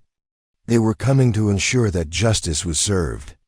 Regardless of how high up the chain of command the corruption reached, the hunters were about to become the hunted, and they had no idea what was heading their way. The sound of approaching rotors from the south grew louder, but it was the distinctive whine of jet engines that made Major Crawford's face go pale as he monitored the radio traffic from his command position. What had started as a containment operation was about to become a full-scale military response, and the aircraft inbound weren't under his control or authority. Amelia heard the change in engine signatures and felt a surge of professional satisfaction. The emergency beacon had done its job, and the response was exactly what she had hoped for: fast, overwhelming, and carrying people with authority that superseded anyone involved in the Fort Meridian conspiracy. "All stations. This is Falcon Actual," came a crisp voice over multiple radio frequencies simultaneously. "Fort Meridian training area is now under federal jurisdiction. All personnel will cease hostile activities immediately and prepare for processing by investigating authorities." The voice belonged to Colonel Sarah Mitchell, Deputy Commander of the Army's Criminal Investigation Division, and someone whose reputation for thoroughness had made her both respected and feared throughout the service. More importantly, she was someone who reported directly to the Pentagon and whose authority couldn't be challenged by local commanders with conflicted loyalties. Crawford's panicked voice cut through the radio chatter. "Base, this is Meridian Control. We have unauthorized aircraft entering our training airspace. Request immediate clarification on jurisdiction and authority." The response came back with Arctic coldness. "Meridian Control. This is General Patricia Hawthorne, Deputy Chief of Staff for Personnel. You are relieved of command authority effective immediately. All personnel under your direction will stand down and submit to federal investigation for conspiracy, murder, and treason against the United States." The word treason hit the radio frequencies like a thunderbolt. Whatever Crawford and his accomplices had been involved in went far beyond harassment and abuse. It reached into national security, matters that warranted the highest levels of military justice. Rodriguez's voice crackled through their tactical frequency. The contractors are pulling back toward the landing zone. Looks like they received new orders, and they don't seem happy about them. Patterson added his own observation from his position with the captured sniper. Crawford is having what appears to be a heated argument with someone on his satellite phone. I can't make out the words, but his body language suggests he's being told to abandon the operation. The first of the federal aircraft touched down with military precision, disgorging teams of personnel in full military police gear, accompanied by agents in civilian clothes who moved with the authority of federal law enforcement. These weren't local MPs who might have divided loyalties. These were professionals whose only mission was uncovering the truth. Williams struggled to sit up straighter as she watched the deployment through gaps in the trees. How did they respond so fast? It's only been 20 minutes since this started. Amelia helped her adjust her position while keeping one eye on the tactical situation. Someone was already watching Fort Meridian very closely. All it took was the right signal to trigger a response that was probably already planned and ready to execute. The truth was more complex than that, but she couldn't explain without revealing her own role in the broader investigation. The emergency beacon she carried was tied to a monitoring system that had been tracking several military installations where suspicious incidents had been reported. Fort Meridian was at the top of the watch list, and her presence there was part of a coordinated effort to root out systemic corruption. All personnel in the training area. This is Colonel Mitchell, Criminal Investigation Division, came the announcement over loudspeakers mounted on the newly arrived aircraft. You are ordered to lay down any weapons, remain in your current positions, and prepare to be interviewed by investigating officers. Anyone who attempts to leave the area or destroy evidence will be arrested and charged with obstruction of justice. The psychological effect of the announcement was immediate and dramatic. The contractors who had been advancing on their positions stopped dead in their tracks, apparently receiving new orders through their communication systems. Crawford could be seen frantically gesturing at his subordinates while continuing his heated satellite phone conversation. Patterson's radio transmission carried a note of dark satisfaction. The sniper I captured is asking about witness protection programs. Says he has information about contracts involving multiple military installations and civilian casualties going back 2 years. That revelation confirmed what Amelia had begun to suspect. Fort Meridian wasn't an isolated case. The systematic abuse, harassment, and elimination of witnesses was part of a broader pattern that reached across multiple commands and possibly into civilian contractor networks that operated in the shadows of legitimate military operations. Williams, how are you holding up? She asked, checking the field dressing that was keeping the shoulder wound from bleeding too severely. I'll live, Williams replied, though her voice was strained with pain and shock. But I need you to answer something honestly. The way you've been handling this situation, the way you're talking to those investigators like you know them personally, you're not really Private First Class Reeves, are you? Before Amelia could formulate an answer that wouldn't completely compromise her cover, Rodriguez's voice interrupted with urgent news. I've got movement from Crawford's position. He's not responding to the stand-down orders. He's moving toward one of the civilian aircraft with what looks like a briefcase. The briefcase almost certainly contained evidence that Crawford and his conspirators couldn't afford to have fallen into federal hands. Documents, communications records, financial transactions, the kind of material that could unravel the entire conspiracy and lead to courts-martial that would make headlines across the nation. All stations Crawford is attempting to extract with evidence Amelia announced over the radio, dropping any pretense about her authority level. He cannot be allowed to reach that aircraft. Patterson's response came immediately. I have a clear shot from my position, but I'm still carrying training ammunition. Rodriguez was already moving. I can intercept him, but I'll be exposed crossing open ground. The tactical situation was clear. Crawford had to be stopped before he could escape with whatever evidence he was carrying. But the people in position to stop him were either unarmed or would be taking significant risks. Sometimes command decisions came down to choosing who would take the risk, rather than whether risk should be taken at all. Rodriguez, negative on the intercept, Amelia ordered. Too much exposure. Patterson, maintain overwatch on the sniper and be ready to assist the federal investigators. When they reach your position, she helped Williams settle against the tree trunk in a position where she could apply pressure to her own wound. I'll be right back. Where are you going? Williams asked, but she already knew the answer from the look in Amelia's eyes. To stop Crawford from destroying evidence that could prevent other people from going through what we just experienced, Amelia replied. Checking her remaining ammunition.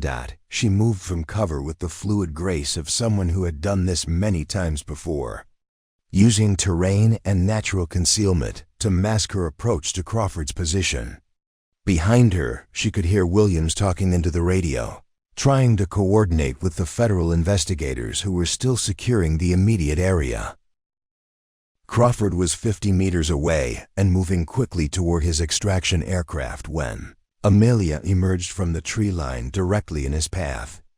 He was so focused on reaching his escape route that he didn't notice her until she spoke.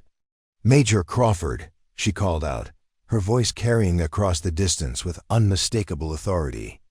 Stop where you are and place the briefcase on the ground. Crawford spun around, his face a mask of desperation and rage.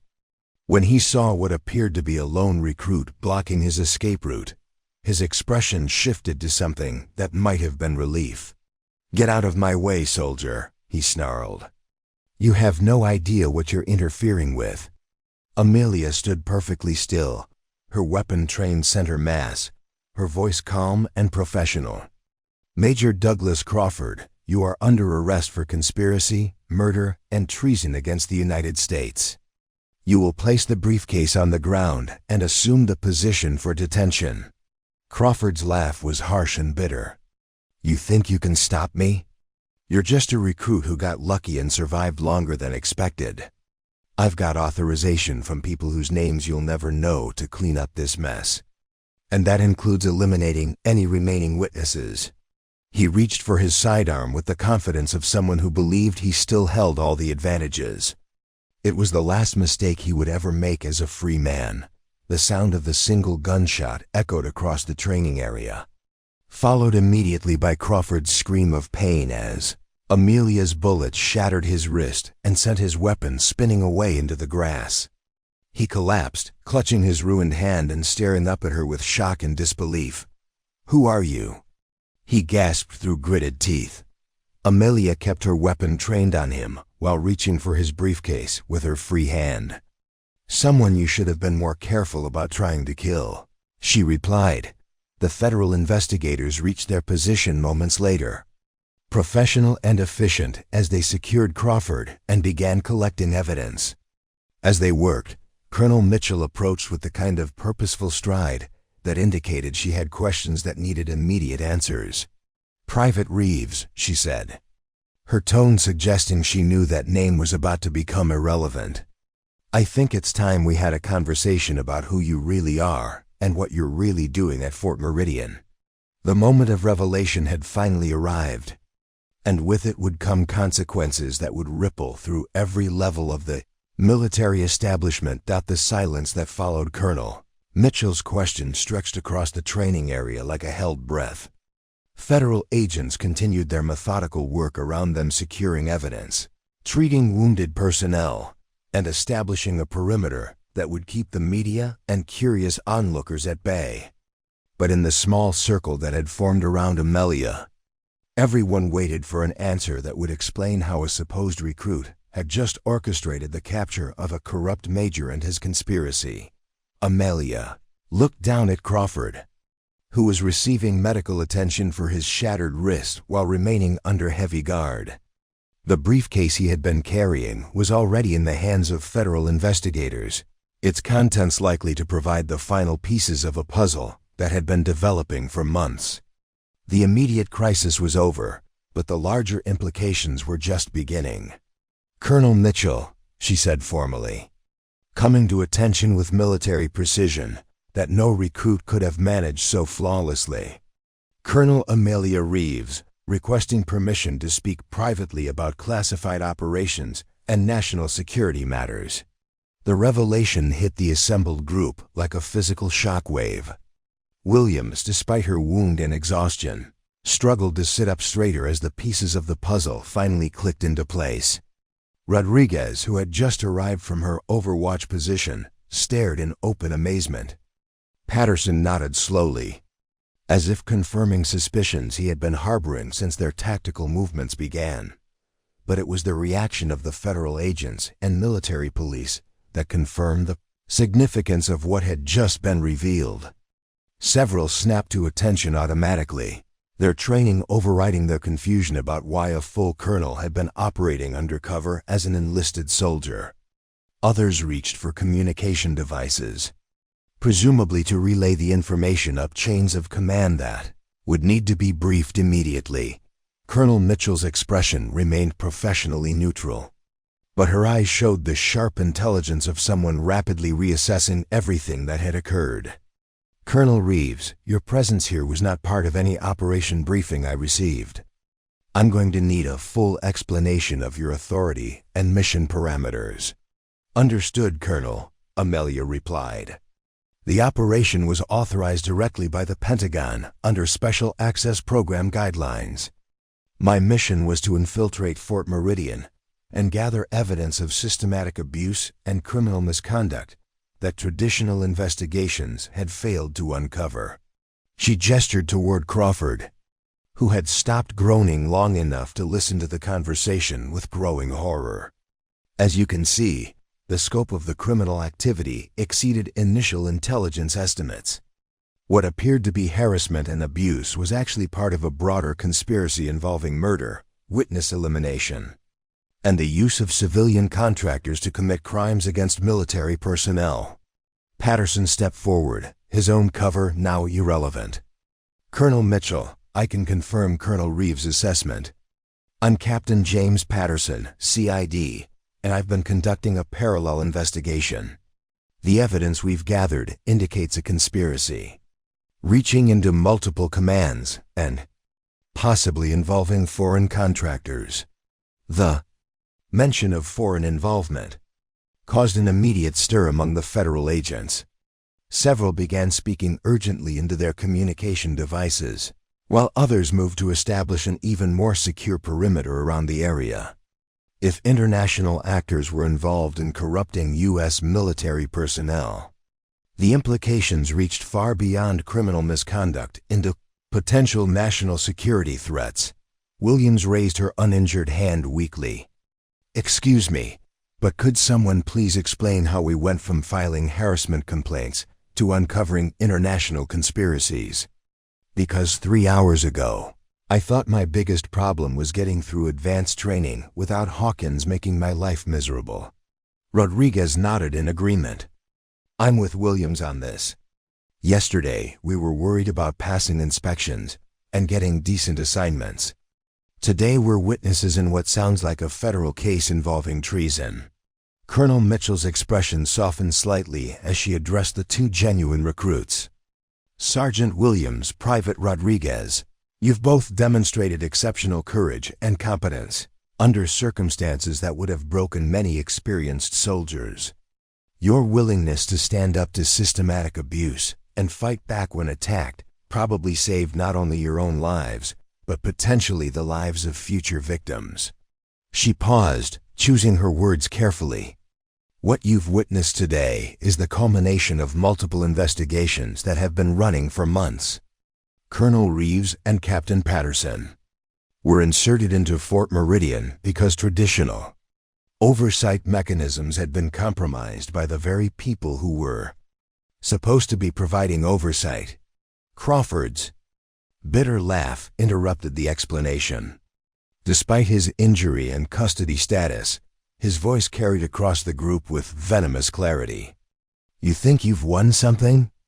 You think arresting one major and a few contractors is going to change anything? This goes deeper than you can imagine, reaches higher than you can touch. Amelia turned toward him with cold professional interest. Major Crawford, you're about to face charges that carry the death penalty. If you have information that might mitigate your situation, I suggest you share it with the appropriate authorities rather than making threats you can't back up. Threats? Crawford's eyes glittered with a combination of pain and malicious satisfaction. Colonel, you have no idea how many people wanted you eliminated before you could complete your little investigation. Fort Meridian was just one node in a network that spans multiple installations, multiple countries, and multiple levels of government. The implications of his words sent a chill through the assembled group. If Crawford was telling the truth, then what they had uncovered at Fort Meridian was just the tip of an iceberg that could threaten the integrity of the entire military command structure. Colonel, Mitchell stepped closer to Crawford, her voice dropping to a tone that suggested interrogation rather than conversation. Major, you're going to tell us everything you know about this network. Every name, every location, every operation. And you're going to do it because the alternative is spending the rest of your life in federal prison while your co-conspirators eliminate you as a potential liability. Crawford's confidence wavered slightly as the reality of his situation began to penetrate his defiant facade. I want immunity. Full immunity and witness protection in exchange for complete cooperation. That's not my decision to make, Mitchell replied. But I can guarantee that your level of cooperation will be a significant factor in how the Justice Department decides to proceed with your case. As the federal agents began the process of formally arresting and transporting Crawford for interrogation, Amelia found herself approached by Williams and Rodriguez. Both women looked exhausted, shocked, and more than a little betrayed by the revelation that someone they had trusted and fought alongside had been deceiving them about her identity. Colonel, Williams said formally, her voice carefully neutral. I need to ask, was any of it real? The friendship, the teamwork, the way you helped us and listened to our problems? Or were we just part of your cover story? The question hit harder than Amelia had expected. Throughout her military career, she had maintained professional relationships based on rank, mission requirements, and organizational necessity. But the 3 weeks at Fort Meridian had been different. The connection she had formed with Williams, Rodriguez, and even Patterson had been based on shared danger and mutual respect rather than military hierarchy. It was real, she said quietly. Everything except my rank and my name was completely real. The respect, the teamwork, as the federal agents began the process of formally arresting and transporting Crawford for interrogation, Amelia found herself approached by Williams and Rodriguez.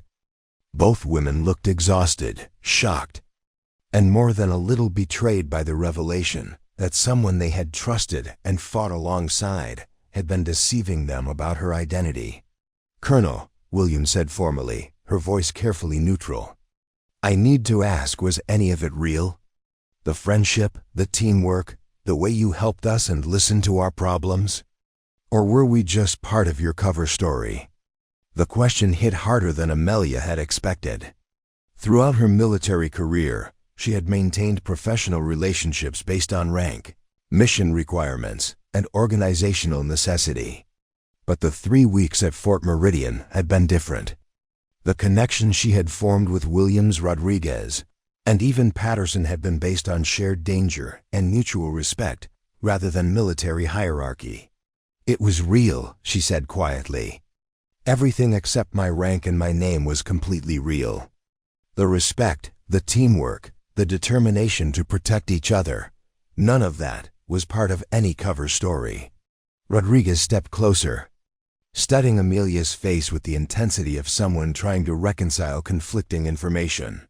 But you lied to us. Every day, every conversation, every time we trusted you with information that could have gotten us in trouble. How do we know what else you've lied about? You don't, Amelia admitted.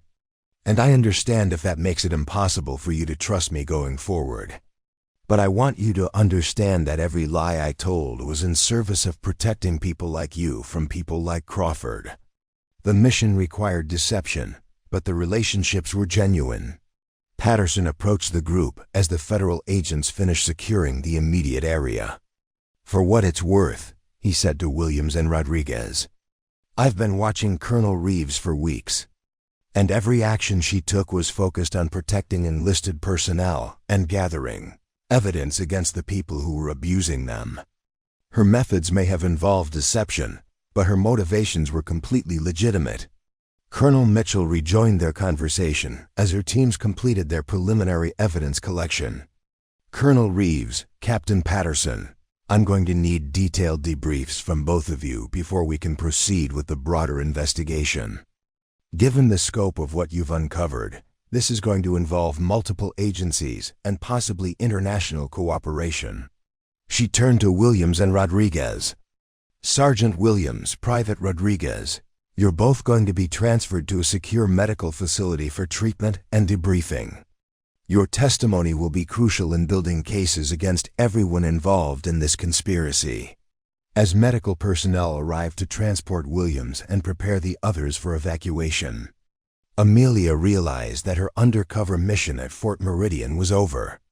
But the larger investigation, the one that would determine how deep the corruption ran and how many people had been victimized, was just beginning. The revelation of her true identity had ended one chapter of the story, but it had also opened another that would likely involve testimonies before Congress, international law enforcement cooperation, and a complete restructuring of oversight mechanisms within the military. What had started as an investigation into harassment at one training base was about to become one of the largest military corruption cases in American history. The Pentagon's most secure conference room buzzed with controlled tension as senior military officials, federal prosecutors, and intelligence analysts gathered around polished mahogany tables laden with classified documents.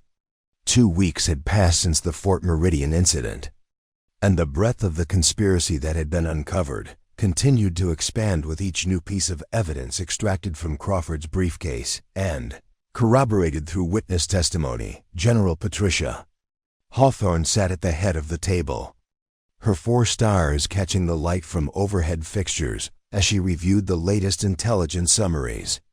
Across from her, FBI Director Catherine Walsh shuffled through photographs and financial records that painted a picture of corruption reaching into the highest levels of military command. The atmosphere was grimmer than any war council either had ever attended. The latest count, announced Colonel Mitchell, standing beside a large display screen showing organizational charts with red lines connecting various military installations, is 17 separate bases where we've identified patterns consistent with Fort Meridian. Systematic harassment escalating to elimination of witnesses, all coordinated through a network of corrupt officers and civilian contractors. She clicked to the next slide, revealing financial transactions that traced through multiple countries and shell corporations. The money trail leads through defense contractors in Eastern Europe, security firms in Central Asia, and ultimately back to intelligence services that have been working to destabilize American military readiness from within. General Hawthorne's jaw tightened as she absorbed the implications. How many American service members have been killed or driven out of the military as part of this operation? Confirmed casualties stand at 47 deaths and over 300 forced transfers or early discharges, Mitchell replied. All officially classified as training accidents, medical disqualifications, or voluntary separations. The real number is likely much higher. These are just the cases where we've been able to establish definitive connections." Director Walsh leaned forward, her expression grave. "The foreign intelligence component is what elevates this beyond military justice into national security territory. Our analysis suggests this wasn't just about covering up criminal behavior. It was a deliberate effort to identify and eliminate the most capable female soldiers before they could advance to senior leadership positions. The strategy was diabolically effective. By targeting women who showed exceptional promise in combat roles, the conspiracy had systematically weakened the military's leadership pipeline, while creating a climate of fear that discouraged reporting of abuse or misconduct. Those who did report were eliminated, sending a clear message to potential witnesses about the cost of speaking up. "Where do we stand on arrests and prosecutions?" asked General Hawthorne. Colonel Mitchell consulted her briefing materials. "Crawford is cooperating fully in exchange for life without parole instead of the death penalty. His testimony has led to arrests at 7 installations and the identification of 32 officers involved in various aspects of the conspiracy." She paused, her expression darkening. "However, the civilian contractor network has proven more difficult to penetrate. Most of the shooters and handlers used at different installations were foreign nationals operating under false identities.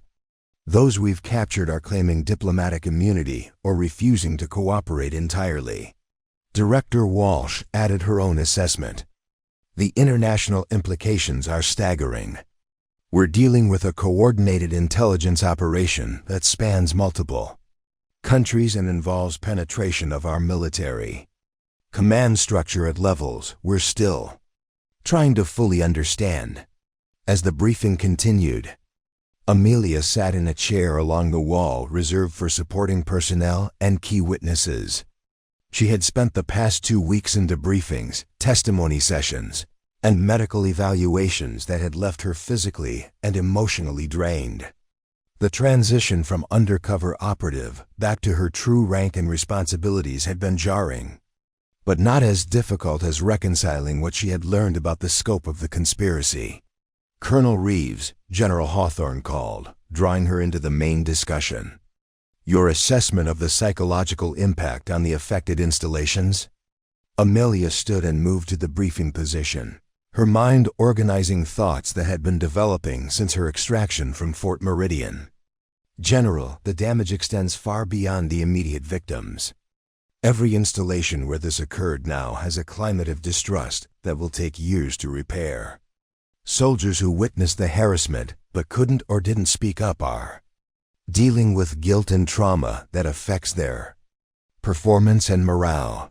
She gestured toward the organizational charts still displayed on the screen. More problematically, the conspiracy succeeded in its apparent objective of creating a military culture where reporting misconduct is seen as career suicide. Even with the discussion was interrupted by an aide who entered the conference room carrying a tablet and wearing the expression of someone bearing urgent news. He approached General Hawthorne and whispered something that made her face go pale. "Ladies and gentlemen," the general announced, "we have a new development. Intelligence reports suggest that similar operations may be underway at allied military installations in Europe and Asia. Isn't just an American problem. It's an international campaign aimed at degrading Western military readiness." The implications were staggering. If foreign intelligence services had successfully penetrated and corrupted military installations across multiple countries, the threat to global security was far greater than anyone had initially realized. The Fort Meridian incident had uncovered not just a domestic conspiracy, but potentially the first threads of an international intelligence operation of unprecedented scope. Colonel Mitchell was already reaching for secure communication equipment. "General, if this is accurate, we need to coordinate with NATO intelligence immediately. Our allies need to know what to look for and how to investigate their own potential vulnerabilities." Director Walsh stood, her expression indicating she was already formulating response strategies. "I'll coordinate with international law enforcement agencies. If we're dealing with the same actors across multiple countries, we need a unified approach to arrests and prosecutions." As the senior officials began coordinating an international response, Amelia found herself thinking about Williams and Rodriguez. Both had been transferred to a secure medical facility for treatment and debriefing, but their recovery would take time. Williams' physical wounds would heal, but the psychological impact of learning that their military institution had been systematically corrupted would last much longer. Colonel Reeves, General Hawthorne called as the meeting began to break up. "I want you to lead the institutional recovery efforts at Fort Meridian. You've seen the problems firsthand, you understand the human cost, and you've earned the trust of the personnel who survived the conspiracy." The assignment was both an honor and a tremendous responsibility. Fort Meridian would serve as the test case for whether the military could successfully recover from systematic corruption and rebuild the trust that was essential to effective operations. "General," Amelia replied, "I accept the assignment, but I have one condition. I want Williams and Rodriguez assigned to my staff once they complete their medical treatment.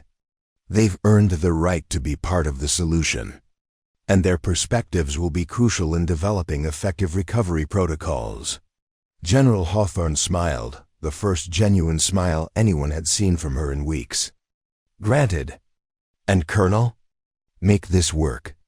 Because if we can't fix Fort Meridian, we'll never be able to fix the dozens of other installations that are going to need the same treatment." As the meeting dissolved into smaller groups coordinating specific aspects of the expanding investigation, Amelia felt the weight of command settling back onto her shoulders. But this time, it was different.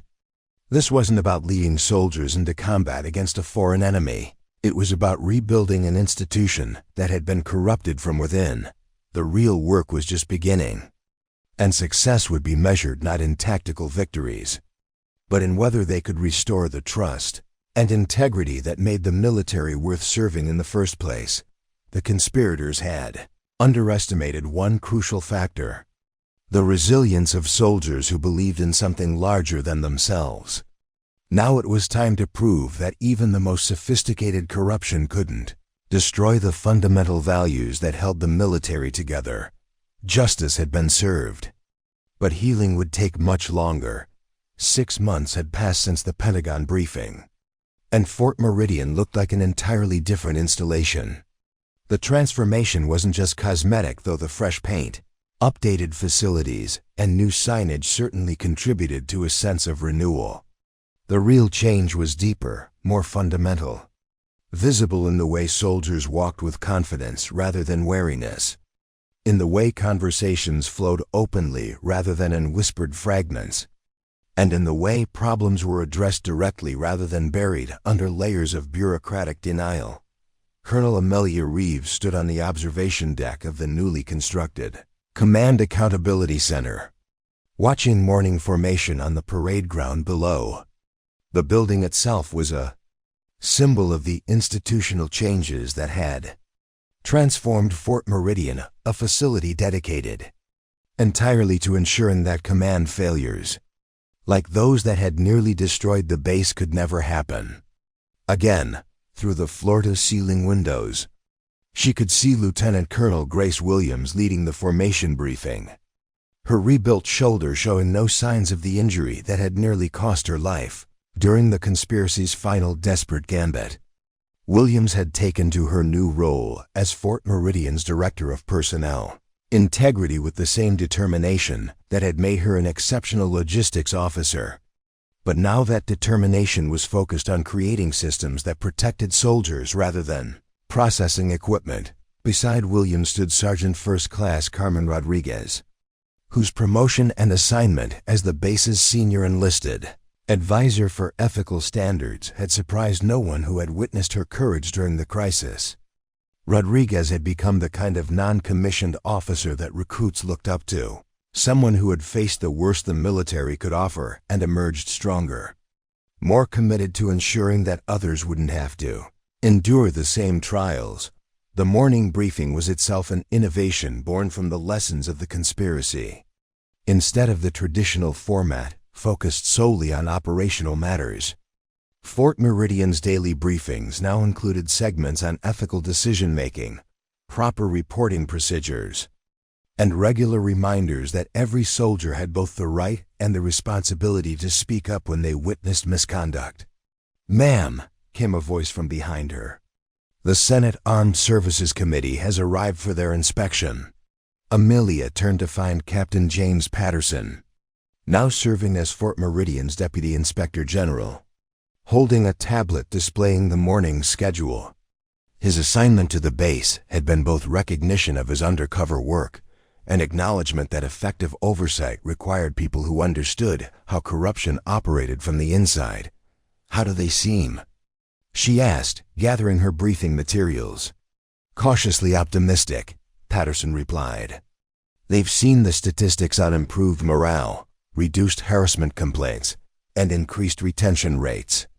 But they want to see for themselves whether the changes are sustainable or just cosmetic improvements designed to impress visiting dignitaries."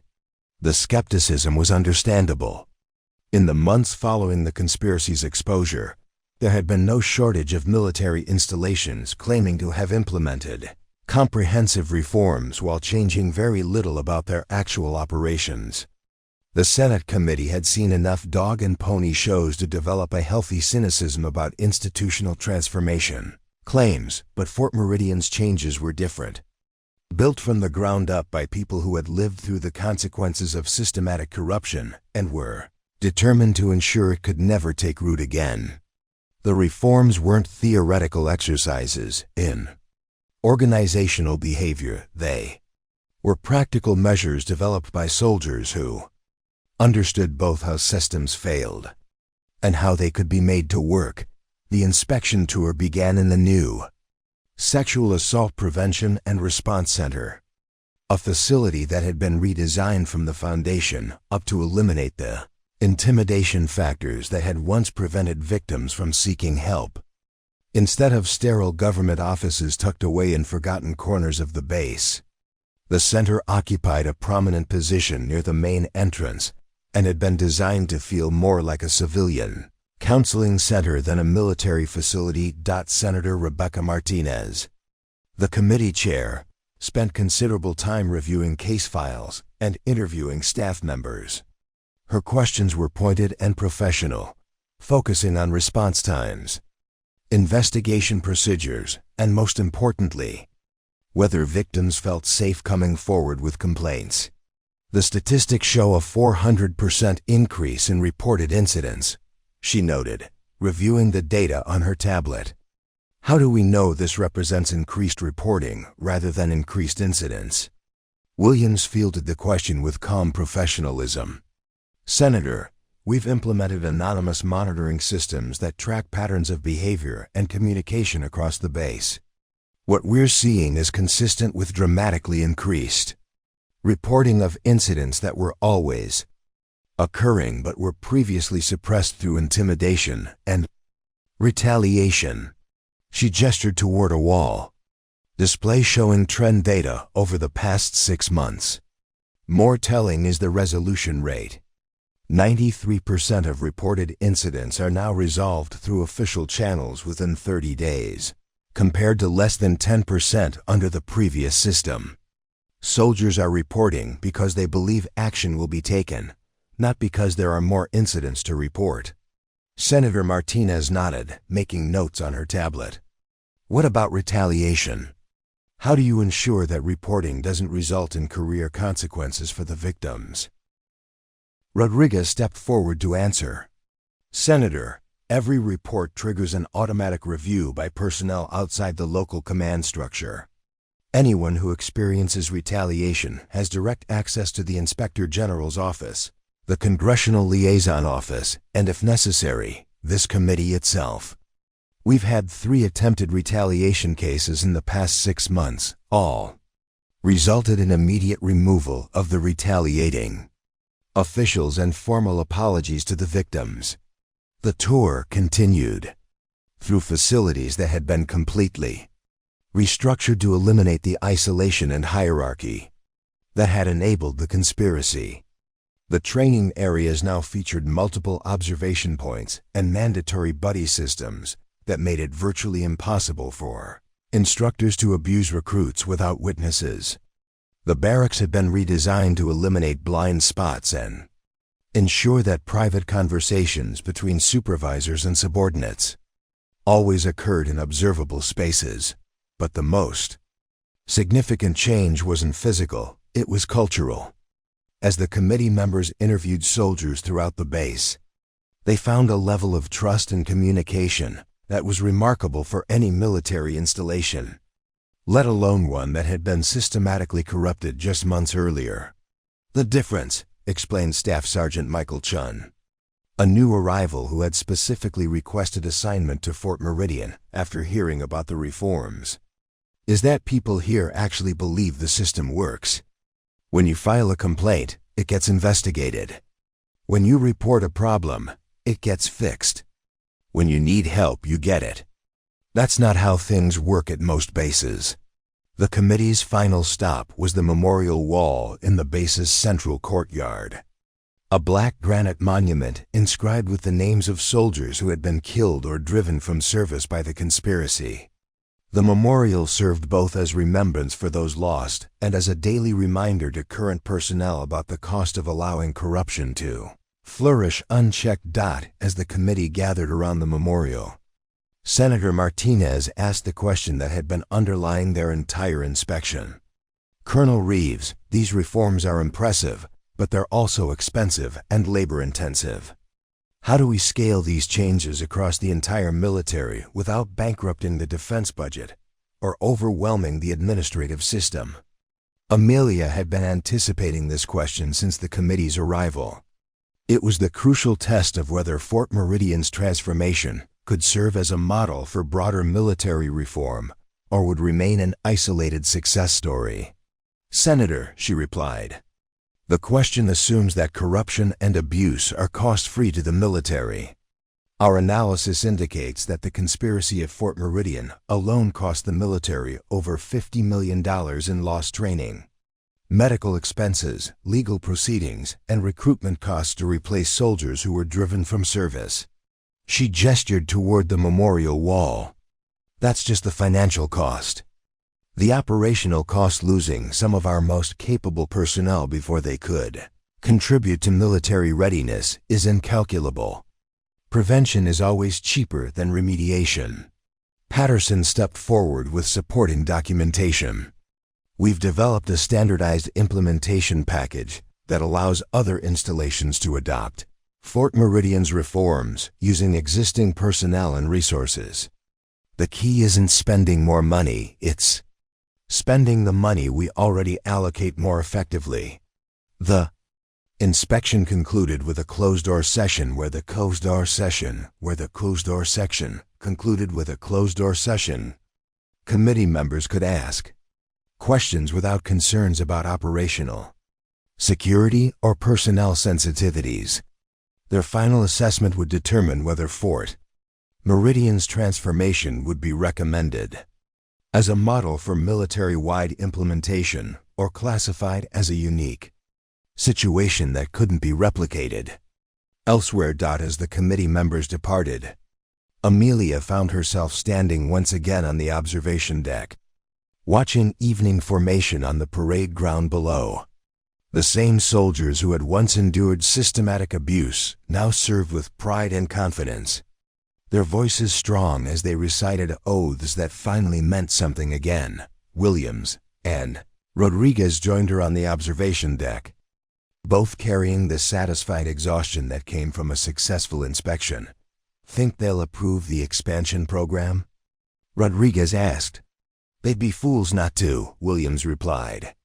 "The data speaks for itself. Fort Meridian is outperforming every other training installation in the country on every metric that matters."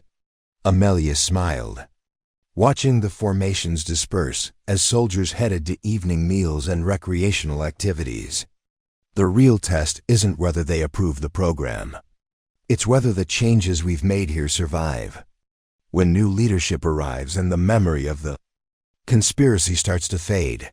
But as she watched, soldiers of all ranks interacting with mutual respect and genuine camaraderie, she felt confident that Fort Meridian's transformation had created something that couldn't be easily undone. The culture they had built was based on principles and systems, rather than personalities and policies, making it resilient against the kind of gradual erosion that had allowed the conspiracy to flourish in the first place. The conspiracy had tried to destroy the military from within by eliminating its best people and corrupting its systems. Instead, it had catalyzed a transformation that made the institution stronger, more ethical, and more effective than it had been before the crisis began. Sometimes, Amelia reflected, the greatest victories came not from defeating enemies on distant battlefields, but from proving that good people could overcome systematic evil and build something better from the ruins. Fort Meridian stood as proof that even the most sophisticated corruption couldn't destroy an institution whose people refused to give up on their principles. Real enemy had been defeated not through military action, but through this simple act of soldiers choosing to do the right thing. Even when it was dangerous, that was a victory worth celebrating. Up next, you've got 2 more standout stories right on your screen. If this one hit the mark, you won't want to pass these up. Just click and check them out.